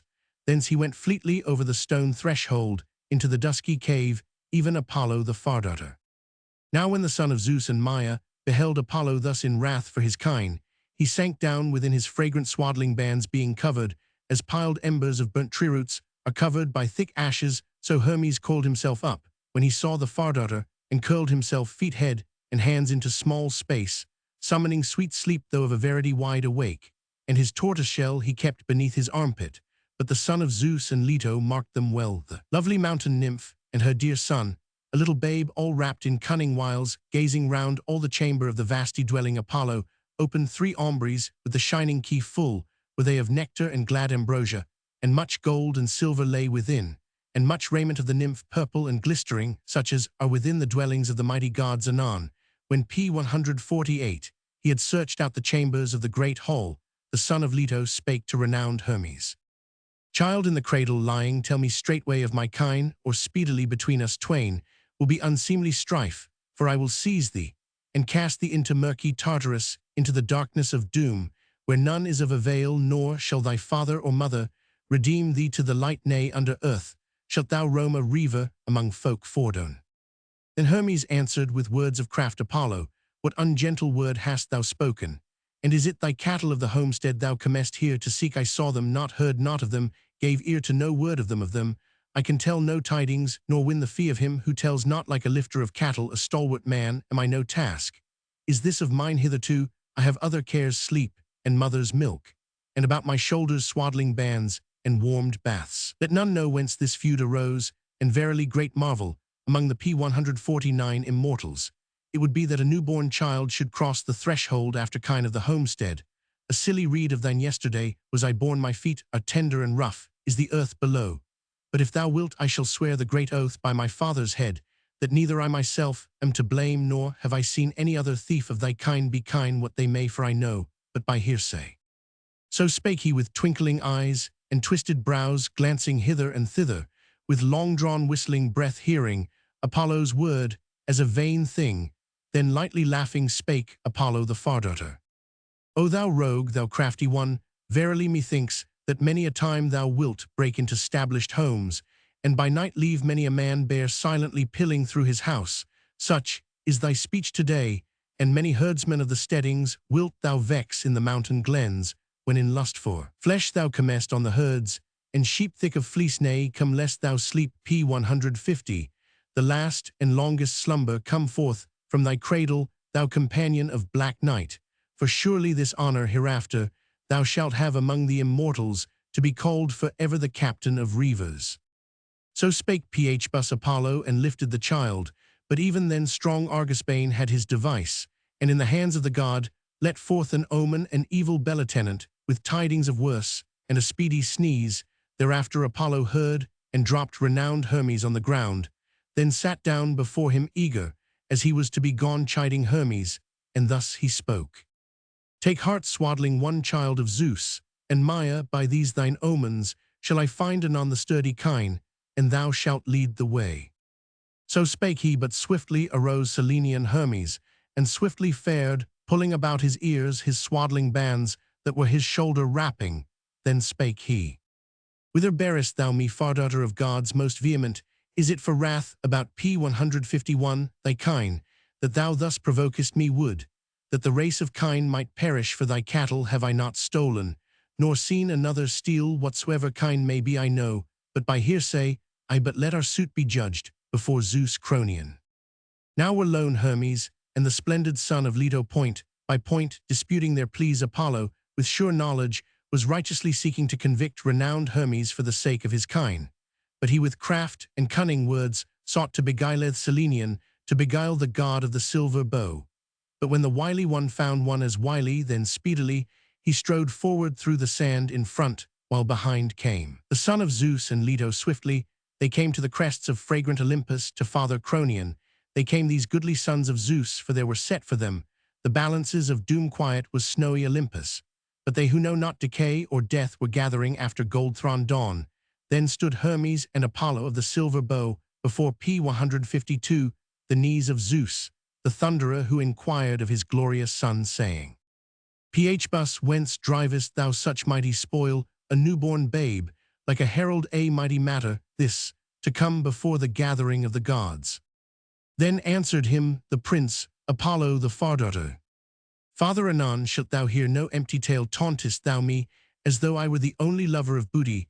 This boy have I found a finished reaver in the hills of Cyllene, a long way to wander, so fine a knave, as I know not among gods or men of all robbers on earth. My kine he stole from the meadows, and went driving them at eventide along the loud sea-shores, straight to Pylos wondrous, were the tracks a thing to marvel on, work of a glorious god, for the black dust showed the tracks of the kine, making backward to the mead of Asphodel. But this child intractable fared, neither on hands nor feet through the sandy land, but this other strange craft had he P153 to tread the paths, as if shot on with oaken shoots 153, while he drove the kine through a land of sand right plain to discern, were all the tracks in the dust. But when he had crossed the great tract of sand straightway, on hard ground his traces, and those of the kine were ill to discern, but a mortal man beheld him. Driving straight to Pylos the cattle broad of brow now, when he had stalled the kine in quiet, and confused his tracks on either side the way he lay dark as night in his cradle, in the dusk of a shadowy cave, the keenest eagle could not have spied him, and much he rubbed his eyes with crafty purpose, and bluntly spake his word.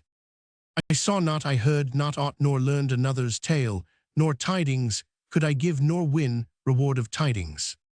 Therewith Phbus Apollo sat him down, but another tale did Hermes tell, among the immortals addressing Cronion, the master of all gods. Father Zeus, verily the truth will I tell, P154, thee for true am I nor know the way of falsehood. Today at sunrise came Apollo to our house seeking his shambling kine. No witnesses of the gods brought he, nor no gods who had seen the fact, but he bade me declare the thing under duress, threatening oft to cast me into wide Tartarus, for he wears the tender flower of glorious youth. But I was born but yesterday, as well himself doth know, and in naught am I like a stalwart lifter of kine. Believe, for thou givest thyself out to be my father, that may I never be well if I drove home the kine, nay, or crossed the threshold. This I say, forsooth the sun I greatly revere, and other gods, and thee I love, and him I dread. Nay, thyself knowest that I am not to blame, and thereto I will add a great oath by these ferot porches of the gods I am guiltless. And one day yet I shall avenge me on him for this pitiless accusation, mighty as he is, but do thou aid the younger. So spake Selenian Argisbane, and winked with his wrapping on his arm. He P155 did not cast it down, but Zeus laughed aloud at the sight of his evil-witted child. So well and wittily he pled denial about the kine, then bade he them both be of one mind, and so seek the cattle with Hermes as guide to lead the way and show without guile where he had hidden the sturdy kine. The son of Cronos nodded, and glorious Hermes obeyed, for lightly persuadeth the counsel of Zeus of the geese. Then sped both of them, the fair children of Zeus, to sandy Pylos at the ford of Alpheus, and to the fields they came, and the stall of lofty roof, where the booty was tended in the season of darkness. There anon Hermes went to the side of the rocky cave, and began driving the sturdy cattle into the light. But the son of Leto, glancing aside, saw the flayed skins on the high rock, and quickly asked renowned Hermes, how wert thou of avail, O crafty one, to flay two kine newborn and childish, as thou art for time to come? I dread thy P156 might no need for thee to be growing long, thou son of Maia 156. So spake he, and round his hands twisted strong bands of withs, but they at his feet were soon intertwined each with other, and lightly were they woven over all the kine of the field by the counsel of thievish Hermes. But Apollo marveled at that he saw. Then the strong Argisbane with twinkling glances looked down at the ground, wishful to hide his purpose. But that harsh son of renowned Leto the far daughter did he lightly soothe to his will, taking his lyre in his left hand. He tuned it with the plectrum, and wondrously it rang beneath his hand. Thereat Phbus Apollo laughed, and was glad, and the winsome note passed through to his very soul as he heard. Then Maia's son took courage, and sweetly harping with his harp, he stood at Apollo's left side, playing his prelude. And thereon followed his winsome voice, P157, he sang the renowns of the deathless gods, and the dark earth, how all things were at the first, and how each god gat his portion. To Mnemosyne, first of gods, he gave the meed of minstrelsy, to the mother of the muses, for the muse came upon the son of Maia. Then all the rest of the immortals, in order of rank and birth, did he honor the splendid son of Zeus, telling duly all the tale as he struck the lyre on his arm. But on Apollo's heart in his breast came the stress of desire, who spake to him winged words. Thou crafty slayer of kine, thou comrade of the feast, thy song is worth the price of 50 oxen. Henceforth, methinks, shall we be peacefully made at one.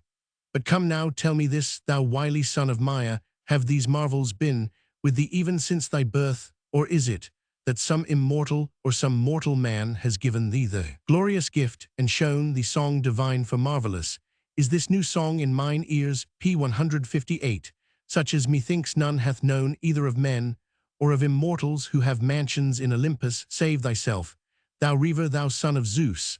And Maia, what art is this, what charm against the stress of cares, what a path of song, for verily here is choice of all three things, joy and love and sweet sleep, for truly, though I be conversant with the Olympian muses, to whom dances are a charge, and the bright minstrel hymn and rich song, and the lovesome sound of flutes, yet never yet hath aught else been so dear to my heart, dear, as the skill in the festivals of the gods. Marvel, son of Zeus, at this, the music of thy minstrelsy. But now since despite thy youth thou hast such glorious skill, to thee, and to thy mother I speak this word of sooth, verily, by this shaft of cornel, would I shall lead thee renowned and fortunate among the immortals, and give thee glorious gifts, nor in the end deceive thee. Then Hermes answered him with cunning words.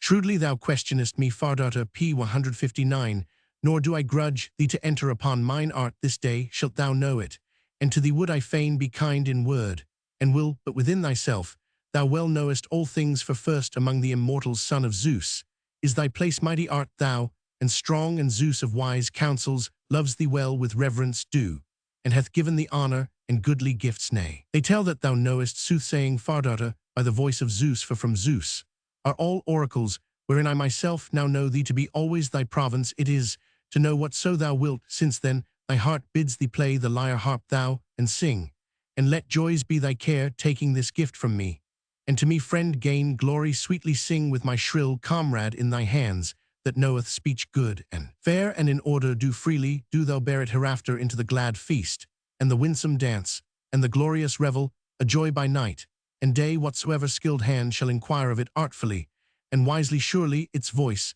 shall teach. P. 160 him all things joyous, being easily played by gentle practice, fleeing dull toil. But if an unskilled hand first impetuously inquires of it, vain and discordant shall the false notes sound. But thine it is of nature to know what things thou wilt, so to thee will I give this lyre, thou glorious son of Zeus. But we for our part will let graze thy cattle of the field on the pastures of hill and plain, thou Fardata. So shall the kine consorting with the bulls bring forth calves male and female great store, and no need there is that thou, wise as thou art, should be vehement in anger.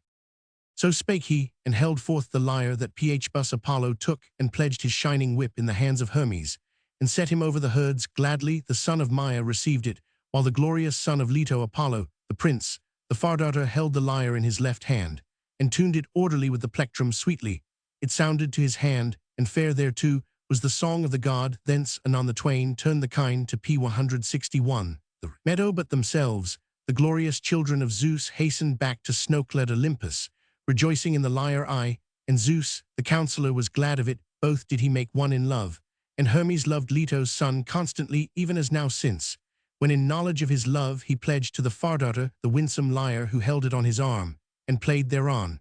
But Hermes withal invented the skill of a new art, the far-heard music of the reed pipes. Then spake the son of Leto to Hermes thus: I fear me, son of Maia, thou leader, thou crafty one, lest thou steal from me both my lyre and my bent bow. For this meed thou hast from Zeus, to establish the ways of barter among men on the fruitful earth. Wherefore would that thou shouldst endure to swear me the great oath of the gods with a nod of the head, or by the showering waters of Styx, that thy doings shall ever to my heart be kind and dear. Then with a nod of his head did Maia's P. 162 son vow that never would he steal the possessions of the Fardata, nor draw nigh his strong dwelling. And Leto's son made vow and band of love and alliance, that none other among the gods should be dearer of gods or men, the seed of Zeus, and I shall make with thee a perfect token of a covenant of all gods and all men loyal to my heart. And honored 162a thereafter shall I give thee a fair wand of wealth and fortune, a golden wand three-pointed, which shall guard thee harmless, accomplishing all things good of word and deed, that it is mine to learn from the voice of Zeus. 162b. But as touching the art prophetic, O best of fosterlings of Zeus, concerning which thou inquirest for thee, it is not fit to learn that P. 163 art, nay, nor for any other immortal that lies in the mind of Zeus alone. Myself did make pledge and promise and strong oath, that save me none other of the eternal gods should know the secret counsel of Zeus. And thou, my brother of the golden wand, bid me not tell thee what awful purposes is planning the farseeing Zeus. One mortal shall I harm, and another shall I bless with many a turn of fortune among hapless men of mine oracle. shall he have profit whosoever comes in the wake of wings and voice of birds of omen. He shall have profit of mine oracle him, I will not deceive. But whoso trusting birds not ominous approaches mine oracle to inquire beyond my will, and no more than the eternal gods, shall come I say on a bootless journey, yet his gifts shall I receive. Yet another thing will I tell thee, thou son of renowned Maya, and of Zeus of the Geese, thou bringer of boon. There be certain thrice sisters born, 3 maidens, rejoicing in swift wings. Their heads are sprinkled with white barley flour, p. 164. And they dwell beneath a glade of Parnassus. Apart they dwell, teachers of soothsaying. This art I learned, while yet a boy I tended the kine, and my father heeded not thence. They flit continually hither and thither, feeding on honeycombs, and bringing all things to fulfillment. They, when they are full of the spirit of soothsaying, having eaten of the wan honey, delight to speak forth the truth. But if they be bereft of the sweet food divine, then lie they all confusedly. These I bestow on thee, and do thou, inquiring clearly, delight thine own heart. And if thou instruct any man, he will often hearken to thine oracle, if he have the good fortune. 164. These be thine, O son of Maya. And the cattle of the field with twisted horn do thou tend, and horses and toilsome mules, and be lord over the burning eyes of lions, and white-toothed swine and dogs, and sheep. p. 165. That wide earth nourishes, and over all flocks be glorious Hermes Lord. And let him alone be herald appointed to Hades, who though he be giftless, will give him highest gift of honor. With such love in all kindness did Apollo pledge the son of Maya, and thereto Cronian added grace. With all mortals and immortals he consorts somewhat doth he bless, but ever through the dark night he beguiles the tribes of mortal men. Hail to thee thus, son of Zeus, and Maya, of thee shall I be mindful, and of another lape. 166. Roman 3. Aphrodite. Tell me, muse, of the deeds of golden Aphrodite, the Cyprian who rouses sweet desire among the immortals, and vanquishes the tribes of deathly men and birds that wanton in the air, and all beasts, even all the clans that earth nurtures, and all in the sea. To all are dear the deeds of the garlanded Cyprian. Aphrodite, marble statue in the Louvre. Yet 3 hearts there be that she cannot persuade or beguile. The daughter of Zeus of the Geese, grade Athene, not to her are dear the deeds of golden Aphrodite, but war, and the work of Ares, battle and broil, and the mastery of noble arts. First was she to teach earthly men the fashioning of war chariots and cars. Ferrot, with p. 167 bronze, and she teaches to tender maidens in the halls all goodly arts, breathing skill into their minds. Nor ever doth laughter-loving Aphrodite conquer in desire Artemis of the golden distaff, rejoicing in the sound of the chase, for the bow and arrow are her delight, and slaughter of the wild beasts on the hills, the lyre, the dance, the clear hunting halloo, and shadowy glens, and cities of righteous men. Nor to the revered maiden Hestia are the feats of Aphrodite, a joy, eldest daughter of crooked-counselled Cronos, youngest too, by the design of Zeus of the Geese, that lady whom both Poseidon and Apollo sought to win, but she would not, nay, stubbornly she refused, and she swore a great oath fulfilled with her hand on the head of father Zeus of the Geese, to be a maiden for ever. That lady goddess, and to her father Zeus, gave a goodly meed of honor in lieu of wedlock, and in mid-hall she sat her down, choosing the best portion, and in all temples of the gods is p. 168 she honored, and among all mortals is chief of gods. 168. Of these she cannot win or beguile the hearts, but of all others there is none of blessed gods or mortal men that hath escaped Aphrodite, yea, even the heart of Zeus, the thunderer. She led astray of him that is greatest of all, and hath the highest lot of honor, even his wise, which she hath beguiled at her will, and lightly laid him in the arms of mortal women. Hera, not wotting of it, his sister, and his wife, the fairest in goodliness of beauty, among the deathless goddesses to highest honor, did they beget her crooked-counselled Cronos, and mother Rhea, and Zeus of imperishable counsel made her his chaste and duteous wife.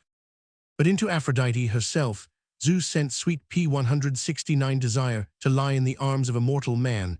This wrought he so that anon not even she might be unconversant with a mortal bed, and might not some day with sweet laughter make her boast among all the gods, the smiling Aphrodite, that she had given the gods to mortal paramours, and they for deathless gods bare deathly sons, and that she mingled goddesses in love with mortal men. Therefore Zeus sent into her heart sweet desire of Anchises, who as then was pasturing his kine on the steep hills of mana-fountained Ida a man, in semblance, like the immortals. Him thereafter did smiling Aphrodite see and love, and measureless desire took hold on her heart to Cyprus wended. She within her fragrant shrine, even to Paphos, where is her sacred garth, and odorous altar thither went she in, and shut the shining doors, and there the Graces laved and anointed her with oil ambrosial such as is on the bodies of the eternal gods, sweet fragrant oil, that she had by her, then clad she her body in goodly raiment, and P170 prinked herself with gold. The smiling Aphrodite then sped to Troy, leaving fragrant Cyprus, and high among the clouds she swiftly accomplished her way. To mana-fountained Ida she came, mother of wild beasts, and made straight for the steading through the mountain, while behind her came fawning the beasts, grey wolves and lions, fierried and bears, and swift pards, insatiate pursuers of the roe deer. Glad was she at the sight of them, and sent desire into their breasts, and they went coupling two by two in the shadowy dells. But she came to the well-builded shielings 170, and him she found left alone in the shielings, with no company, the hero Anchises, graced with beauty from the gods. All the rest were faring after the kine through the grassy pastures, but he left. Lonely at the shielings walked up and down, harping sweet and shrill. In front of him stood the daughter of Zeus, Aphrodite, in semblance and stature like an unwedded maid, lest he should be P171 adreed. When he beheld the goddess, and Anchises marveled when he beheld her height and beauty and glistering raiment, for she was clad in vesture more shining than the flame of fire, and with twisted armlets and glistering earrings of flower fashion about her delicate neck were lovely jewels fair and golden, and like the moons was the light on her fair breasts. And love came upon Anchises, and he spake unto her, Hail, Queen, whosoever of the immortals thou art that comest to this house, whether Artemis or Leto or golden Aphrodite or highborn Themis or greyed Athene, or perchance thou art one of the Graces come hither who dwell friendly with the gods, and have a name to be immortal, or of the nymphs that dwell in this fair glade, or in this fair mountain, and in the wellheads of rivers, and in grassy dells. But to thee on some point of outlook in a place far seen will I make an altar, and offer to thee goodly victims in every season. But for thy part, P172, be kindly, and grant me to be a man preeminent among the Trojans, and give goodly seed of children to follow me. But for me let me live long, and see the sunlight, and come to the limit of old age, being ever in all things fortunate among men. Then Aphrodite, the daughter of Zeus, answered him, Anchises, most renowned of men on earth, behold, no goddess am I likenest thou me, to the immortals, nay, mortal am I, and a mortal mother bare me, and my father is famous Atreus. If thou perchance hast heard of him, who reigns over strong-worded Phrygia now, I well know both your tongue and our own, for a Trojan nurse reared me in the hall, and nurtured me ever from the day when she took me at my mother's hands. And while I was but a little child, thus it is thou seest that I well know thy tongue as well as my own. But even now the Argus-slayer of the golden wand hath ravished me away from the choir of Artemis, the goddess of the golden P173 distaff, who loves the noise of the chase. Many nymphs and maids, beloved of many wooers, were we there at play, and a great circle of people was about us withal. But thence did he bear me away, the Argus-slayer, he of the golden wand, and bore me over much tilled land of mortal men, and many wastes unfilled and uninhabited, where wild beasts roam through the shadowy dells so fleet. We passed that I seemed not to touch the fertile earth with my feet. Now Hermes said that I was bidden to be the bride of Anchises, and mother of thy goodly children. But when he had spoken and shown the thing low, instantly he went back among the immortal gods, the renowned slayer of Argus. But I come to thee, strong necessity being laid upon me, and by Zeus I beseech thee and thy good parents, for none ill folk may get such a son as Thebe them, I implore thee to take me a maiden as I am, and untried in love, and show me to thy father and thy discreet mother, and to thy brothers of one lineage, with thee no P174 unseemly daughter. To these and sister to those will I be but well worthy, and do thou send a messenger swiftly to the Phrygians of the dappled steeds, to tell my father of my fortunes, and my sorrowing mother gold enough and woven raiment will they send, and many and goodly gifts shall be thy meed. Do thou all this, and then busk the winsome wedding feast that is honorable among both men and immortal gods. So speaking, the goddess brought sweet desire into his heart, and love came upon Anchises, and he spake and said, If indeed thou art mortal, and a mortal mother bore thee, and if renowned Atreus is thy father, and if thou art come hither by the will of Hermes, the immortal guide and art, to be called my wife, for ever then neither mortal man nor immortal God shall hold me from my desire. Before I lie with thee in love now, and anon, nay, not even if Apollo, the Far-darter himself, were to send the shafts of sorrow from the silver bow, nay, thou lady, like the goddesses willing p. 175, were I to go down within the house of Hades, if but first I had climbed into thy bed. So spake he, and took her hand, while laughter-loving Aphrodite turned and crept with fair downcast eyes towards the bed. It was strewn for the prince, as was of wont, with soft garments, and above it lay skins of bears and deep-voiced lions that he had slain in the lofty hills. When then they twain had gone up into the well-wrought bed, first Anchises took from her body her shining jewels, brooches, and twisted armlets, earrings, and chains, and he loosed her girdle, and unclad her of her glistering raiment, that he laid on a silver-studded chair. Then, through the god's will and design by the immortal goddess, lay the mortal man, not wotting what he Roman 999 now, in the hour when herdsmen drive back the kine and sturdy sheep to the steading from the flowery pastures. Even then the goddess poured sweet sleep into Anchises, and clad herself in her goodly raiment. p. 176 Now, when she was wholly clad, the lady goddess her head touched the beam of the lofty roof, and from her cheeks shone forth immortal beauty, even the beauty of fair garlanded Cytherea. Then she aroused him from sleep, and spake, and said, Rise, son of Dardanus, why now slumberest thou so deeply? Consider, am I even in aspect, such as I was when first thine eyes beheld me? So spake she, and straightway he started up out of slumber, and was adread, and turned his eyes away, when he beheld the neck and the fair eyes of Aphrodite. His goodly face he veiled again in a cloak, and imploring her, he spake winged words. Even so soon as mine eyes first beheld thee, goddess, I knew thee for divine, but not sooth didst thou speak to me, but by Zeus of the Geese, I implore thee, suffer me not to live a strengthless shadow among men, but pity me, for no man lives in strength that has couched with immortal goddess. 177. Then answered him Aphrodite, daughter of Zeus, Anchises, most renowned of mortal men, take courage, nor fear overmuch, for no fear is there that thou shalt suffer scathe from me, nor from others of the blessed gods, for dear to the gods art thou, and to thee shall a dear son be born, and bear sway among the Trojans, and children's children shall arise after him, continually low knees shall his name be called, since dread sorrow held me when I came into the bed of a mortal man, and of all mortal men these who spring from thy race are always nearest to the immortal gods in beauty and stature. Witness how wise-counseling Zeus carried away golden-haired Ganymedes for his beauty's sake, that he might abide with the immortals, and be the cupbearer of the gods in the house of Zeus, a marvelous thing to behold, a mortal honored among all the immortals, as he draws the red nectar from the golden mixing bowl. But grief incurable possessed the heart of Tros, nor knew p. 178.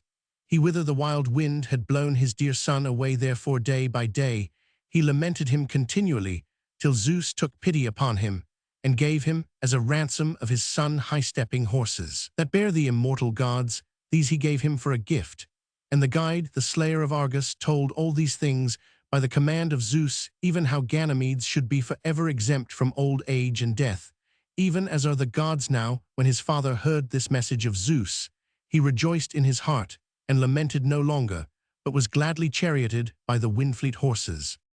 So too did Dawn of the golden throne carry off Tithonus, a man of your lineage, one like unto the immortals.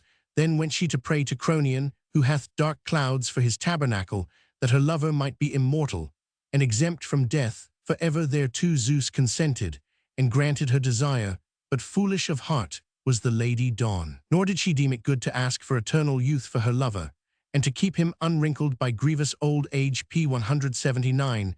Now so long as winsome youth was his in joy, did he dwell with the gold-enthroned Dawn, the daughter of morning, at the world's end, beside the streams of Oceanus.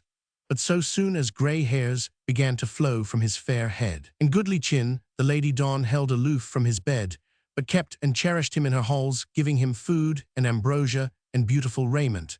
But when hateful old age had utterly overcome him, and he could not move or lift his limbs to her. This seemed the wisest counsel. She laid him in a chamber, and shut the shining doors, and his voice flows on endlessly, and no strength now is his such as once there was in his limbs. Therefore I would not have thee to be immortal, and live forever in such fashion among the deathless gods. But if being such as thou art in beauty and form, thou couldst live on, and be called my lord, then this grief would not overshadow my heart.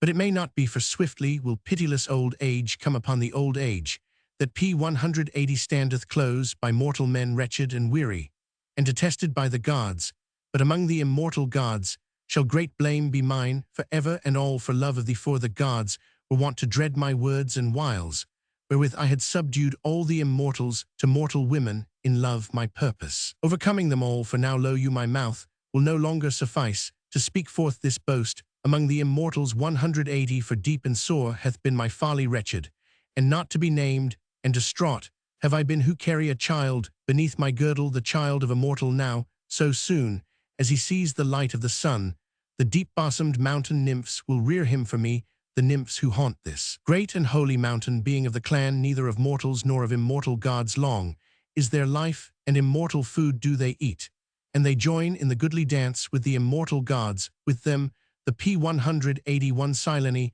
and the keen-sighted slayer of Argus live in dalliance in the recesses of the darkling caves. At their birth there sprang up pine trees or tall-crested oaks on the fruitful earth, nourishing and fair, and on the lofty mountain they stand, and are called the groves of the immortal gods, which in no wise doth man cut down with the steel. But when the fate of death approaches, first do the fair trees wither on the ground, and the bark about them moulders, and the twigs fall down, and even as the tree perishes, so the soul of the nymph leaves the light of the sun. These nymphs will keep my child with them, and rear him, and him, when first he enters on lovely youth, shall these goddesses bring hither to thee, and show thee. But to thee, that I may tell thee all my mind, will I come in the 5th year, bringing my son. At the sight of him thou wilt be glad, when thou beholdest him with thine eyes, for he will be divinely fair, and thou wilt lead him straightway to windy Ilios. But if any mortal P 182 man asketh of thee, what mother bare this thy dear son, be mindful to answer him, as I command. Say that he is thy son by one of the flower-faced nymphs who dwell in this forest-clad mountain. But if in thy folly thou speakest out and boastest to have been the lover of fair-garlanded Cytherea, then Zeus in his wrath will smite thee with the smouldering thunderbolt. Now all is told to thee. Do thou be wise, and keep thy counsel, and speak not my name, but revere the wrath of the gods. So spake she, and soared up into the windy heaven. Goddess queen of well-stablished Cyprus, having given the honor due, I shall pass on to another hymn. 183. Roman 4 Hymn to Demeter. Syracusan medallion by Euenidos, ob head of Persephone, rev victorious chariot. Of fairtress Demeter, Demeter, holy goddess, I begin to sing of her, and her slim-ankled daughter, whom Hades snatched away the gift of wide-beholding Zeus. But Demeter knew it not, she that bears the seasons, the giver of goodly crops, for her daughter was playing with the deep-bosomed maidens of Oceanus, and was gathering flowers, roses and crocuses, and fair P 184 violets in the soft meadow, and lilies and hyacinths, and the narcissus, which the earth brought forth as a snare to the fair-faced maiden by the counsel of Zeus, and to pleasure the Lord with many guests, wondrously bloomed the flower, a marvel for all to see, whether deathless gods or deathly men. From its root grew forth 100 blossoms, and with its fragrant odor the wide heaven above, and the whole earth laughed, and the salt wave of the sea. Then the maiden marveled, and stretched forth both her hands to seize the fair plaything. But the wide-wide earth gaped in the Nysian plain, and up rushed the prince, the host of many guests, the many-named son of Cronos, with his immortal horses. Maugre her will he seized her, and drave her off weeping in his golden chariot. But she shrilled aloud, calling on Father Cronides, the highest of gods and the best. But no immortal god or deathly man heard the voice of her, save the daughter of Perseus, Hecate, of the P 185 shining headgear, as she was thinking delicate thoughts, who heard the cry from her cave, and Prince Helios, the glorious son of Hyperion, the maiden calling on Father Cronides. But he far off sat apart from the gods in his temple, haunted by prayers, receiving goodly victims from mortal men. by the design of Zeus did the brother of Zeus lead the maiden away, the lord of many, the host of many guests, with his deathless horses right sore against her, will even he of many names, the son of Cronos, now so long as the goddess beheld the earth and the starry heaven, and the tide of the teeming sea, and the rays of the sun, and still hoped to behold her mother dear, and the tribes of the eternal gods, even so long despite her sorrow hope warmed her high heart, then rang the mountain peaks, and the depths of the sea to her immortal voice, and her lady mother heard her, then sharp pain caught at her heart, and with her hands she tore the wimple about her ambrosial hair, and cast a dark veil about her shoulders, and then sped she P186 like a bird over land and sea in her great yearning, but to her there was none that would tell the truth, none either of gods or deathly men, nor even a bird came nigh her, a soothsaying messenger. Thereafter for 9 days did Lady Dio roam the earth with torches burning in her hands, nor ever in her sorrow tasted she of ambrosia and sweet nectar, nor laved her body in the baths. But when at last the 10th morn came to her, with the light Hecate met her a torch in her hands, and spake a word of tidings, and said, Lady Demeter, thou that bringest the seasons, thou giver of glad gifts, which of the heavenly gods or deathly men hath ravished away Persephone, and brought thee sorrow, for I heard a voice, but I saw not who the ravisher might be. All this I say to thee forsooth. So spake Hecate, and the daughter of fair Trist Ray answered her not, but swiftly rushed on, with her bearing torches burning in her hands. So came they to P187 Helios, that watches both for gods and men, and stood before his car, and the lady goddess questioned him. Helios, be pitiful on me, that am a goddess, if ever by word or deed I gladden thy heart, my daughter, whom I bore a sweet plant, and fair to see it was her shrill voice, I heard through the air unharvested, even as of one violently entreated. But I saw her not with my eyes. But do thou that lookest down with thy rays from the holy air upon all the land, and see, do thou tell me truly concerning my dear child, if thou didst behold her, who it is that hath gone off, and ravished her away from me against her, will who is it of gods or mortal men? So spake she, and Hyperionides answered her, Daughter of fair Trist Rhea, Queen Demeter, thou shalt know it, for greatly do I pity and revere thee in thy sorrow for thy slim-ankled child. There is none other guilty of the immortals, but Zeus himself, that gathereth the clouds, who gave thy daughter P188 to Hades, his own brother, to be called his lovely wife. And Hades has ravished her away in his chariot, loudly shrilling beneath the dusky gloom. But goddess, do thou cease from thy long lamenting, it behoves not thee thus vainly to cherish anger unassuaged. No unseemly lord for thy daughter among the immortals is Aidoneus, the lord of many, thine own brother, and of one seed with thee. And for his honor he won since, when was made the threefold division to be lord among those with whom he dwells.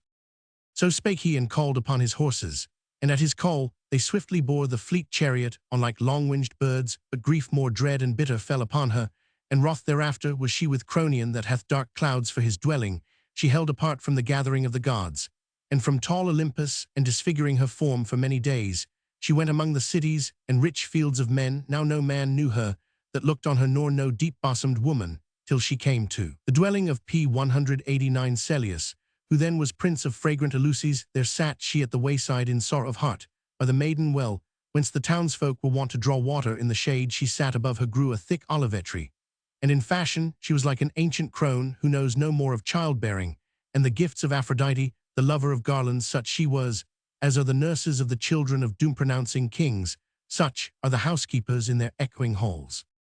Now the daughters of Celius beheld her, as they came to fetch the fair flowing water, to carry thereof in bronze vessels to their father's home. For were they like unto goddesses, all in the bloom of youth, Calidus and Clesidus, and winsome Demo, and Calitho the eldest of them all. Nor did they know her, for the gods are hard to be known by mortals, but they stood near her, and spake winged words.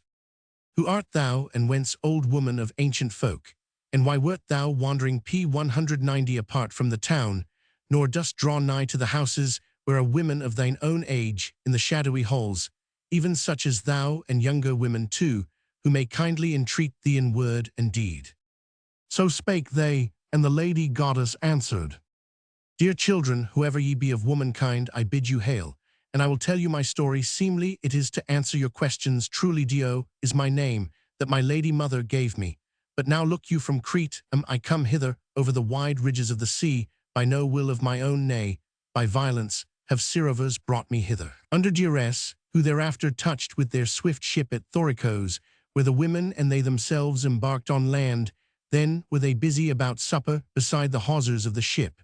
But my heart heeded not delight of supper, no stealthily setting forth through the dark land, I fled from these overweening masters, that they might not sell me, whom they had never bought. P191, and gain my price. Thus hither have I come in my wandering, nor know I at all what land is this, nor who they be that dwell therein.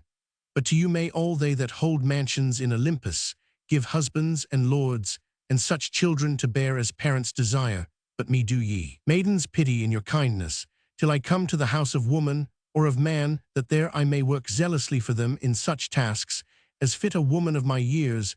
I could carry in mine arms a newborn babe, and nurse it well, and keep the house, and strew my master's bed within the well-builded chambers, and teach the maids their tasks. So spake the goddess, and straightway answered her the maid unwed Calidus, the fairest of the daughters of Celeus. Mother, what things soever the gods do, give must men, though sorrowing, endure, for the gods are far stronger than we.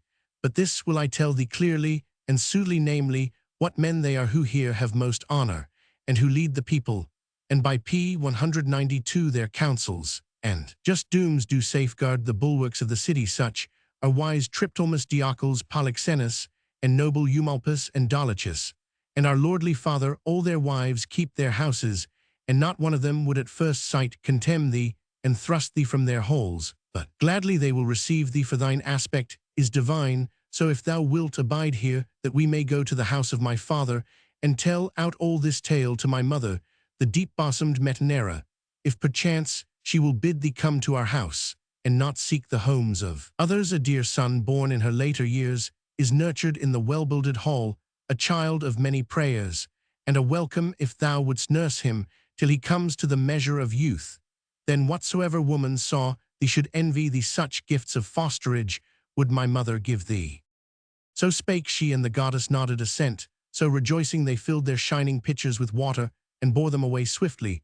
They came to the high hall of their P193 father, and quickly they told their mother what they had heard and seen, and speedily she bade them run, and call the strange woman, offering goodly hire, than as deer or calves in the season of spring leap along the meadow, when they have had their fill of pasture. So lightly they kilted up the folds of their lovely kirtles, and ran along the hollow chariotway, while their hair danced on their shoulders in color like the crocus flower.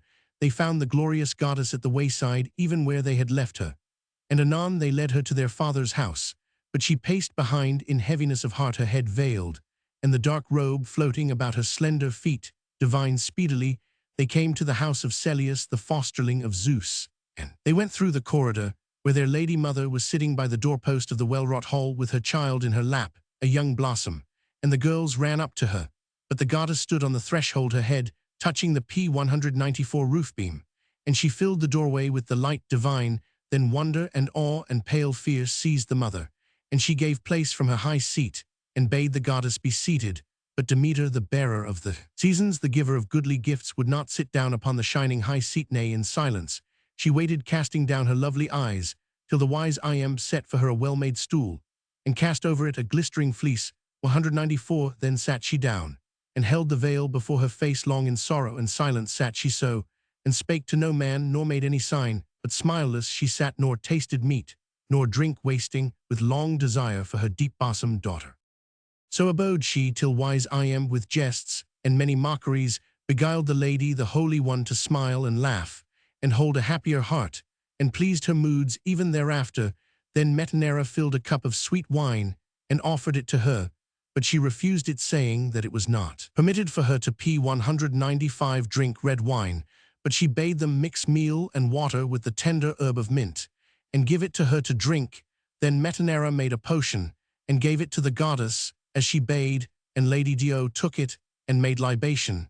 And to them fair girdled Metanera said, Hail, lady, for methinks thou art not of mean parentage, but goodly born, for grace and honor shine in thine eyes, as in the eyes of doom-dealing kings. But the gifts of the gods, even in sorrow we men of necessity endure, for the yoke is laid upon our necks. Yet now that thou art come hither such things as I have shall be thine rear me this child, that the gods have given in my later years, and beyond my hope. And he is to me a child of many prayers, if thou rear him, and he come to the measure of youth. Verily each woman that sees thee will envy thee such, shall be my gifts of fosterage. Then answered her again Demeter of the fair garland. And mayst thou too, lady, farewell. And p. 196, the gods give thee all things good, gladly will I receive thy child, that thou biddest me nurse, never methinks, by the folly of his nurse, shall charm or sorcery harm him, for I know an antidote stronger than the wild wood herb, and a goodly salve I know for the venomed spells. So spake she, and with her immortal hands she placed the child on her fragrant breast, and the mother was glad at heart. So in the halls she nursed the goodly son of wise Celeus, even Demophoon, whom deep-breasted Metanera bare, and he grew like a god upon no mortal food nor on no mother's milk, for Demeter anointed him with ambrosia, as though he had been a son of a god, breathing sweetness over him, and keeping him in her bosom. So wrought she by day, but at night she was wont to hide him in the force of fire, like a brand his dear parents knowing it not. 196 nay, to p. 197, them, it was great marvel how flourished he, and grew like the gods to look upon, and verily, she would have made him exempt from eld and death, for ever had not fair-girdled Metanera in her witlessness spied on her in the night. From her fragrant chamber then wailed she, and smote both her thighs in terror for her child, and in anguish of heart, and lamenting, she spake winged words, my child Demophoon, the stranger is concealing thee in the heart of the fire, bitter sorrow for me and lamentation. So spake she wailing, and the lady goddess heard her. Then in wrath did the fair-garlanded Demeter snatch out of the fire with her immortal hands, and cast upon the ground that woman's dear son, whom beyond all hope she had borne in the hall's dread, was the wrath of Demeter. And anon she spake to fair-girdled Metanera, O rebellious and uncounselled race of men, that know not beforehand the fate of coming good or coming evil, for lo, thou hast wrought upon thyself a bane incurable by p. 198, thine own witlessness, for by the oath of the gods, the relentless water of Styx, I would have made thy dear child deathless, and exempt from age for ever, and would have given him glory imperishable. But now in nowise may he escape the fates and death, yet glory imperishable will ever be his, since he has lain on my knees, and slept within my arms. But as the years go round, and in his day, the sons of the Eleusinians will ever wage war and dreadful strife, one upon the other. Now I am honored Demeter, the greatest good and gain of the immortals to deathly men. But come now, let all the people build me a great temple, and an altar thereby below the town, and the steep wall above Callichorus on the jutting rock. But the rites I myself will prescribe, that in time to come ye may pay them duly, and appease my power. Therewith the goddess changed her shape and height, and cast off old age, and beauty breathed about her, and the sweet scent was breathed from her fragrant robes. And afar p. 199 shone the light from the deathless body of the goddess, the yellow hair flowing about her shoulders, so that the goodly house was filled with the splendor, as of levin fire, and forth from the halls went she. But anon the knees of the woman were loosened, and for long time she was speechless, nay, nor did she even mind of the child, her best beloved, to lift him from the floor. But the sisters of the child heard his pitiful cry, and leapt from their fair-strewn beds, one of them lifting the child in her hands, laid it in her bosom, and another lit fire, and the third ran with smooth feet to take her mother forth from the fragrant chamber. Then gathered they about the child, and bathed, and clad him lovingly, yet his mood was not softened, for meaner nurses now and handmaids held him.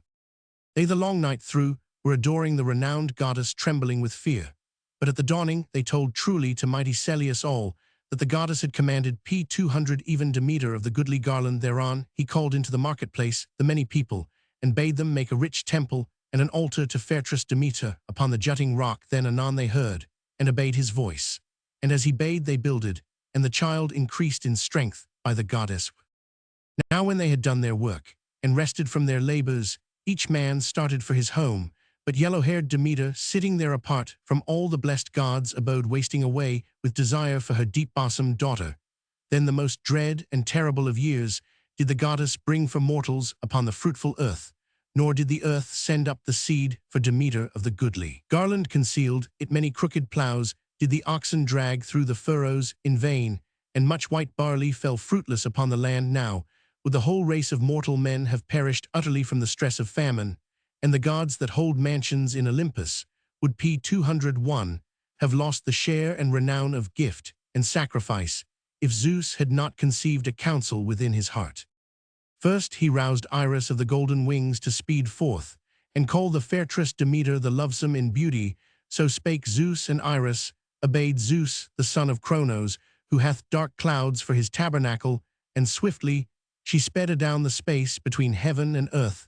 Then came she to the citadel of fragrant Eleusis, and in the temple she found Demeter clothed in dark raiment, and speaking winged words, addressed her Demeter father Zeus, whose counsels are imperishable, bids thee back unto the tribes of the eternal gods. Come thou, then, lest the word of Zeus be of no avail. So spake she in her prayer, but the goddess yielded not. Thereafter the Father sent forth all the blessed gods, all of the immortals, and coming one by one they bade Demeter return, and gave her many splendid gifts, and all honors that she might choose among the immortal gods. P202, but none availed to persuade by turning her mind and her angry heart so stubbornly.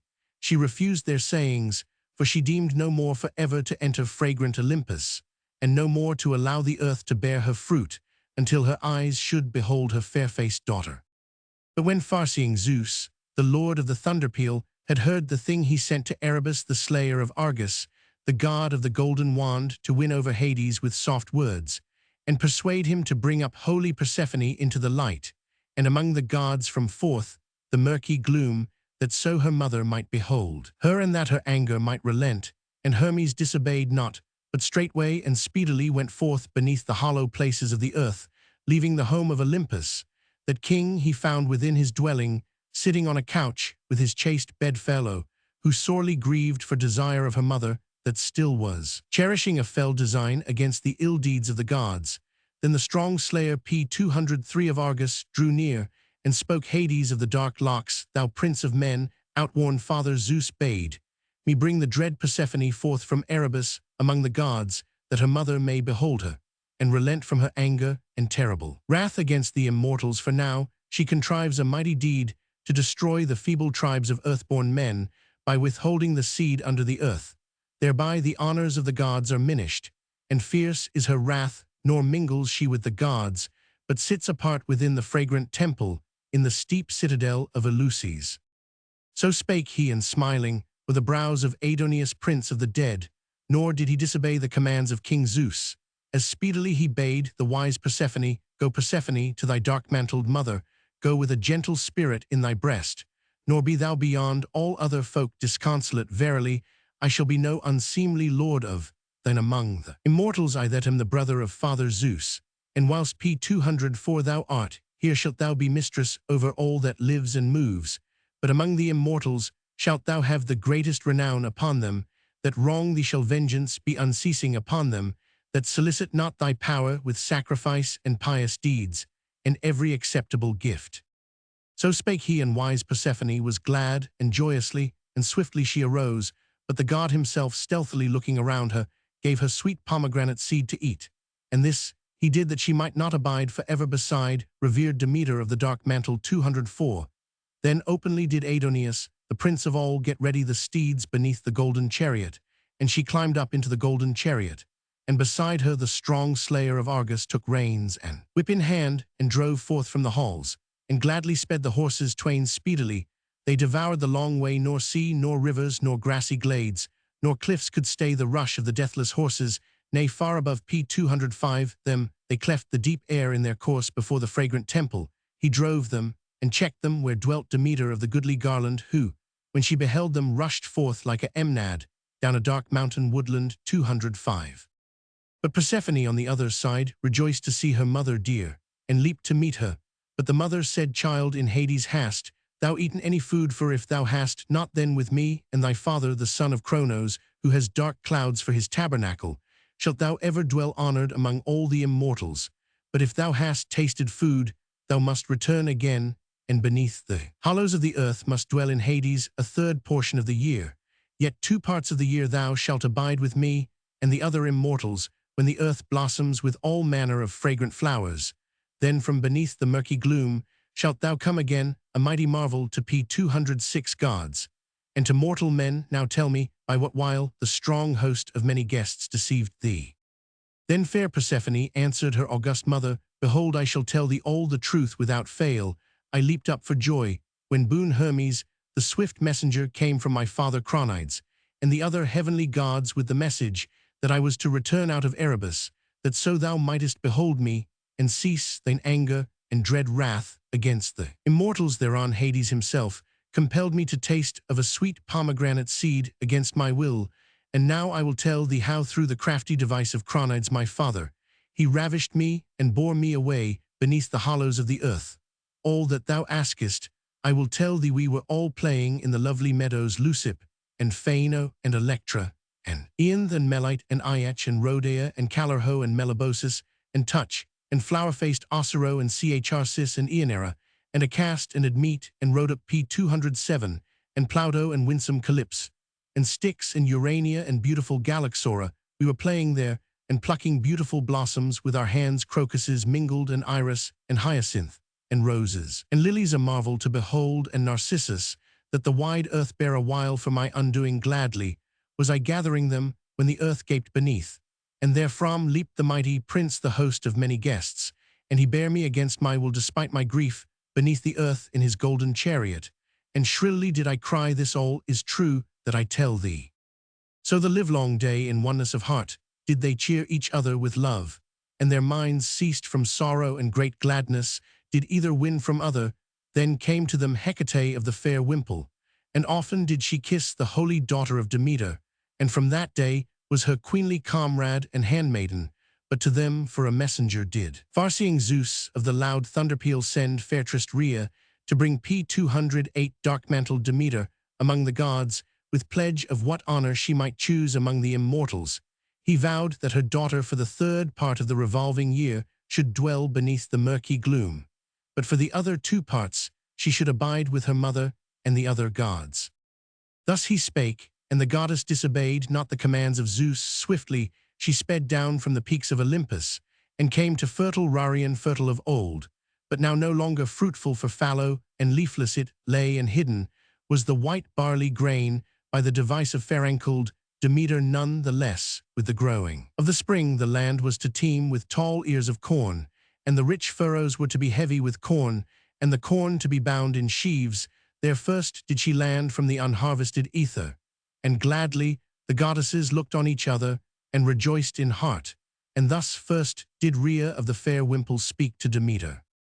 Hither, child, for he calleth the far-seeing P209, Zeus, the lord of the deep thunder, to come among the gods, and has promised thee such honors as thou wilt, and hath decreed that thy child for the third of the rolling year shall dwell beneath the murky gloom, but the other 2 parts with her mother and the rest of the immortals. So doth he promise that it shall be, and thereto nods his head.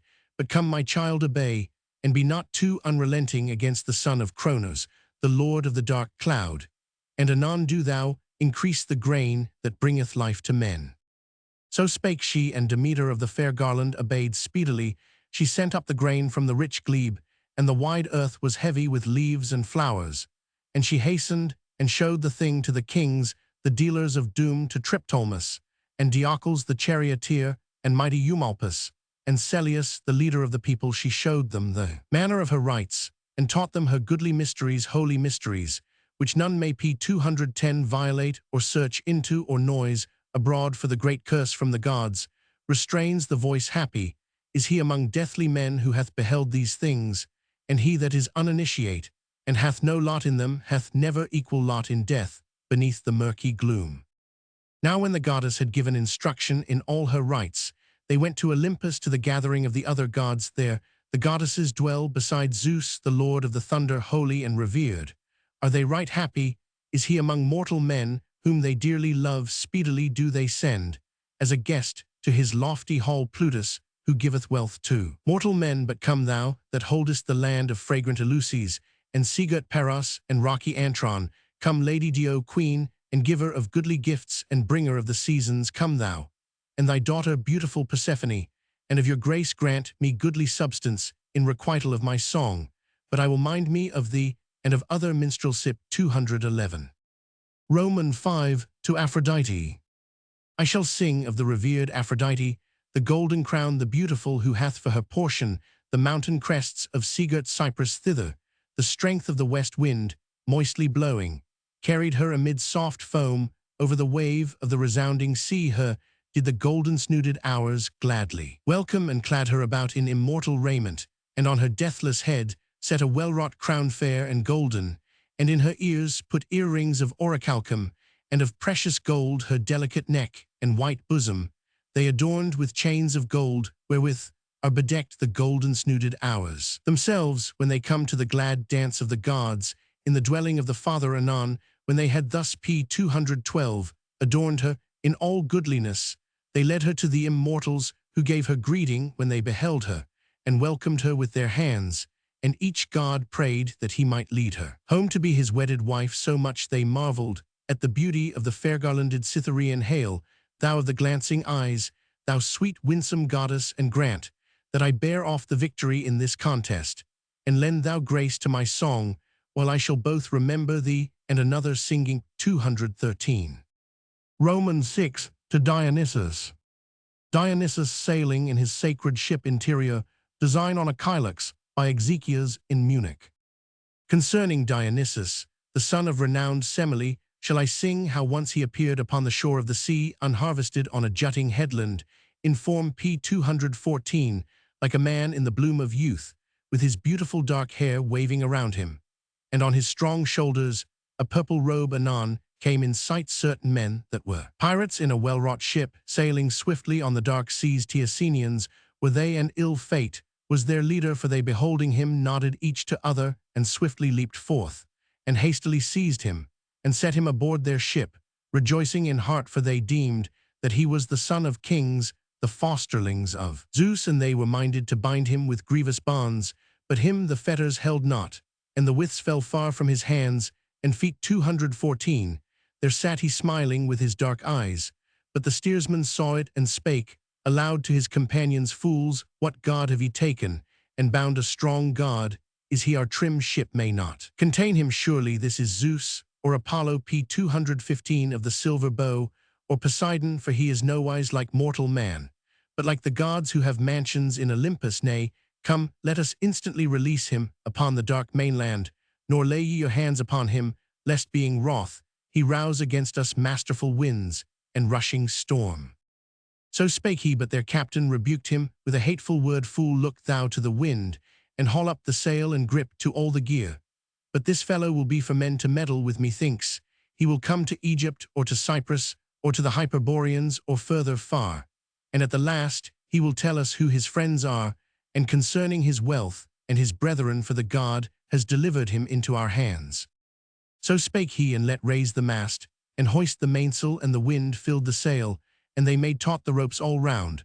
But anon strange matters appeared to them. First, there flowed through all the swift black ship a sweet and fragrant wine, and the p. 216 ambrosial fragrance arose, and fear fell upon all the mariners that beheld it, and straightway a vine stretched hither and thither along the sail, hanging with many a cluster, and dark ivy twined round the mast, blossoming with flowers and gracious fruit, and garlands grew on all the tolpins, and they that saw it bade the steersman drive straight to land. Meanwhile within the ship the god changed into the shape of a lion at the bow, and loudly he roared, and in midship he made a shaggy bear. Such marvels he showed forth, there stood it raging, and on the deck glared the lion terribly.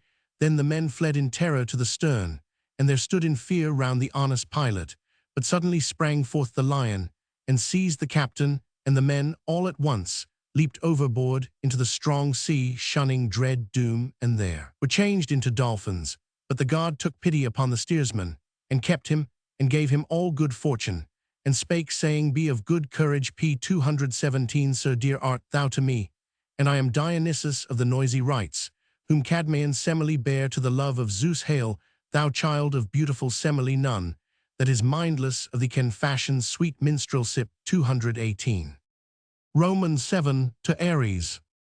Ares, thou that excellest in might, thou lord of the chariot of war, god of the golden helm, thou mighty of heart, thou shield-bearer, thou safety of cities, thou that smitest in mail, strong of hand, and unwearied valiant spearman bulwark of Olympus, father of victory. Champion of Themis, thou tyrannous to them that oppose thee with force, thou leader of just men, thou master of manlyhood, thou that whirlest thy flaming sphere among the courses of the 7 stars of the sky, where thy fiery steeds ever bear thee above the 3rd orbit of heaven. Do thou listen to me, helper of mortals, giver of the bright bloom of youth, shed thou down a mild light from above upon this life of mine, and my P219 martial strength, so that I may be of avail to drive away bitter cowardice from my head, and to curb the deceitful rush of my soul, and to restrain the sharp stress of anger, which spurs me on to take part in the dread din of battle.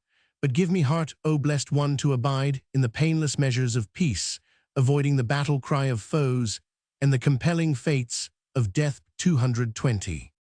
Roman 8 to Artemis. Sing thou of Artemis, muse, the sister of the Far-darter, the archer made fellow-nursling with Apollo, who waters her steeds in the reedy wells of Meles, then swiftly drives her golden chariot through Smyrna to Claros of the many-clustered vines, where sits Apollo of the silver bow awaiting the far-darting archer maid. And hail thou thus, and hail to all goddesses in my song.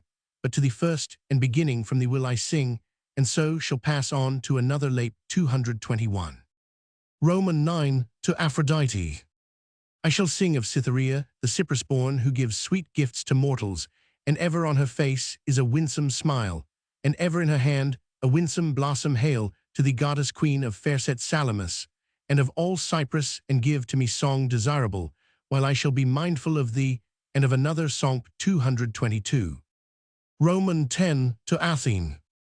Of Pallas Athene, the saviour of cities, I begin to sing, dread goddess, who with Ares takes keep of the works of war, and of falling cities and battles, and the battle din she it is that saveth the hosts as they go and return from the fight. Hail, goddess, and give to us happiness and good fortune. 223. Roman 11 to Hera.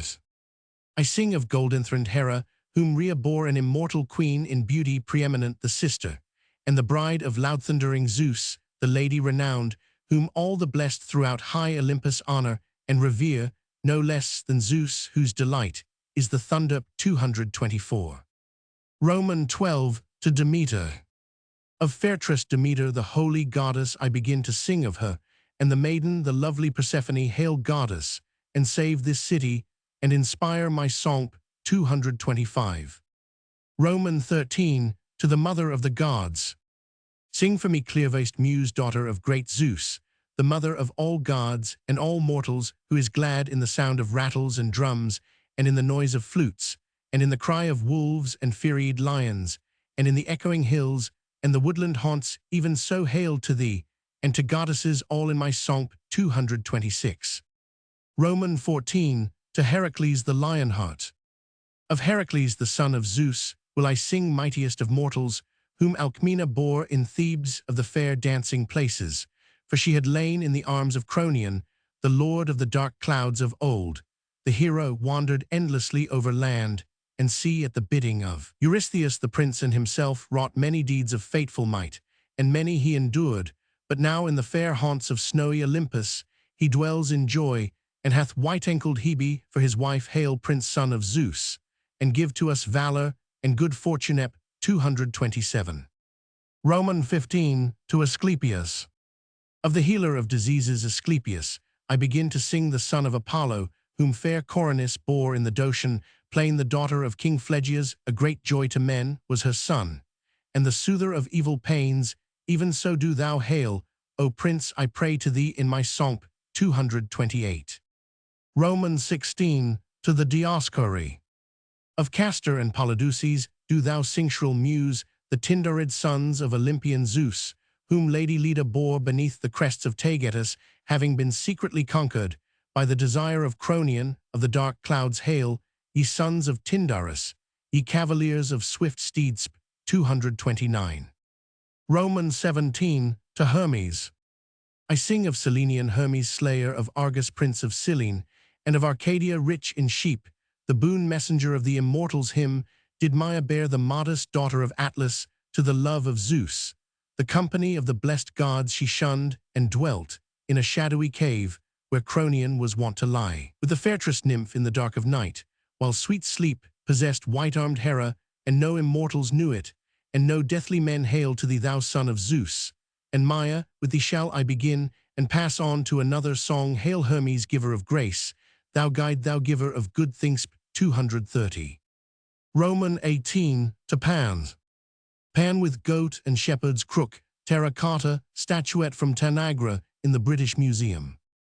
Tell me, muse, concerning the dear son of Hermes, the goat-footed, the twi-horned, the lover of the din of revel, who haunts the wooded dells with dancing nymphs that tread the crests of the steep cliffs, calling upon Pan, the pastoral god of the long wild hair lord. Is he of every snowy crest, and mountain peak and rocky path hither and thither? He goes through the thick copses, sometimes being drawn to the still waters, and sometimes faring through the lofty crags. He climbs the highest peak, whence the flocks are seen below. Ever he ranges over the high white hills, and ever among the knolls he chases and slays the wild beasts. The god with keen eye, and at evening returns piping from the chase. P231, breathing sweet strains on the reeds in song. That bird cannot excel him, which among the leaves of the blossoming springtide pours forth her plaint and her honey-sweet song. With him, then, the mountain nymphs, the shrill singers, go wandering with light feet and sing at the side of the dark water of the well, while the echo moans along the mountain crest, and the god leaps hither and thither, and goes into the midst with many a step of the dance on his back. He wears the tawny hide of a lynx, and his heart rejoices with shrill songs in the soft meadow. Crocus and fragrant hyacinth bloom, all mingled amidst the grass. They sing of the blessed gods and of high Olympus, and above all do they sing of boon Hermes, how he is the fleet herald of all the gods, and how he came to manna-fountained Arcadia, the mother of sheep, where is his Selenian domain, and there he god as he was shepherded the fleecy sheep. The thrall of a mortal man for soft desire had come upon P232 him to wed the fair-haired daughter of Dryops, and the glad nuptials he accomplished, and to Hermes in the hall she bare a dear son from his birth. He was a marvel to behold, goat-footed, twi-horned, a loud speaker, a sweet laugher. Then the nurse leaped up and fled when she saw his wild face and bearded chin, but him did boon Hermes straightway take in his hands and bear, and gladly did he rejoice at heart. Swiftly to the dwellings of the gods went he, bearing the babe hidden in the thick skins of mountain hares. There sat he down by Zeus and the other immortals, and showed his child, and all the immortals were glad at heart, and chiefly the Bacchic Dionysus Pan they called the babe to name, because he had made glad the hearts of all of them. Hail then to thee, O Prince, I am thy suppliant in song, and I shall be mindful of thee and of another lape. 233. Roman 19, to Hephaestus. Sing, shrill muse of Hephaestus, renowned in craft, who with grade Athene taught goodly works to men on earth, even to men that before were wont to dwell in mountain caves like beasts, but now being instructed in craft by the renowned craftsman Hephaestus, lightly the whole year through they dwell happily in their own homes. Be gracious, Hephaestus, and grant me valor and fortune. Ep. 234. Roman 20, to Apollo. Bus to thee the swan sings shrill to the beating of his wings, as he lights on the bank of the whirling pools of the river Peneus, and to thee with his shrill lyre does the sweet-voiced minstrel sing, ever both first and last. Even so, hail, thou prince, I beseech thee, in my song. 235. Roman 21, to Poseidon. Concerning Poseidon, a great god, I begin to sing, the shaker of the land, and of the sea, unharvested god of the deep, who holdeth Helicon and Yg, a double meed of honor, have the gods given thee, O shaker of the earth, to be tamer of horses and savior of ships. Hail, prince, thou girdler of the earth, thou dark-haired god, and with kindly heart, O blessed one, do thou befriend the mariners. 236. Roman 22, to highest Zeus. To Zeus, the best of gods, will I sing the best, and the greatest, the far-beholding Lord, who bringeth all to an end, who holdeth constant counsel with Themis, as she reclines on her couch. Be gracious, far-beholding son of Cronos, thou most glorious and greatest. 237. Roman 23, to Hestia. Hestia, that guardest the sacred house of the prince Apollo the far-darter, in goodly Pytho, ever doth the oil drop dank from thy locks. Come thou to this house with a gracious heart, come with counseling Zeus, and lend grace to my Psalm 238. Roman 24, to the Muses and Apollo. From the Muse I shall begin, and from Apollo, and Zeus for it is from the Muses and far-darting Apollo, that minstrels and harpers are upon the earth. But from Zeus come kings fortunate, is he whomsoever the Muses love, and sweet flows his voice from his lips. Hail, ye children of Zeus, honor ye my lay, and anon I shall be mindful of you, and of another hymn 239. Roman 25, to Dionysus. Of Ivitrist uproarious Dionysus, I begin to sing the splendid son of Zeus, and renowned Semele him, did the fairest nymphs foster, receiving him from the king and father in their bosoms. And needfully they nurtured him in the glens of Nysc, by his fathers will he waxed strong in the fragrant cavern, being numbered among the immortals. Anon when the goddesses had bred him up to be the god of many a hymn, then went he wandering in the woodland glades draped with ivy and laurel. And the nymphs followed with him where he led, and loud rang the wild woodland hail to thee then Dionysus of the clustered vine. And grant to us to come gladly again to the season of vintaging, yea, and afterwards for many a year to commep 240. Roman 26, to Artemis. I sing of Artemis of the golden distaff, goddess of the loud chase, a maiden revered, the slayer of stags, the archer, very sister of Apollo of the golden blade. She, through the shadowy hills and the windy headlands rejoicing in the chase, draws her golden bow, sending forth shafts of sorrow. Then tremble the crests of the lofty mountains, and terribly the dark woodland rings with din of beasts, and the earth shudders, and the teeming sea meanwhile, she of the stout heart turns about on every side, slaying the race of wild beasts. Anon, when the archer huntress hath taken her delight and hath gladdened her heart, she slackens her bended bow, and goes to the great hall of her dear bus Apollo, to the rich 241 Delphian land, and arrays the lovely dance of muses and graces. There hangs she up her bended bow and her arrows, and all graciously clad about she leads the dances first in place, while the others utter their immortal voice in hymns to fair-ankled Leto, how she bore such children preeminent among the immortals in council. And indeed hail, ye children of Zeus and fairest Leto. Anon will I be mindful of you, and of another hymn 242. Apollo, Artemis, and Leto in procession, marble relief in the Louvre. Roman 27, to Athene. Of fairest Athene, renowned goddess, I begin to sing of the grade, the wise her of the relentless heart, the maiden revered, the succor of cities, the strong Tritogenea. Her did Zeus the counselor himself beget from his holy head, all armed for war in shining golden mail, while in awe did the other gods behold it.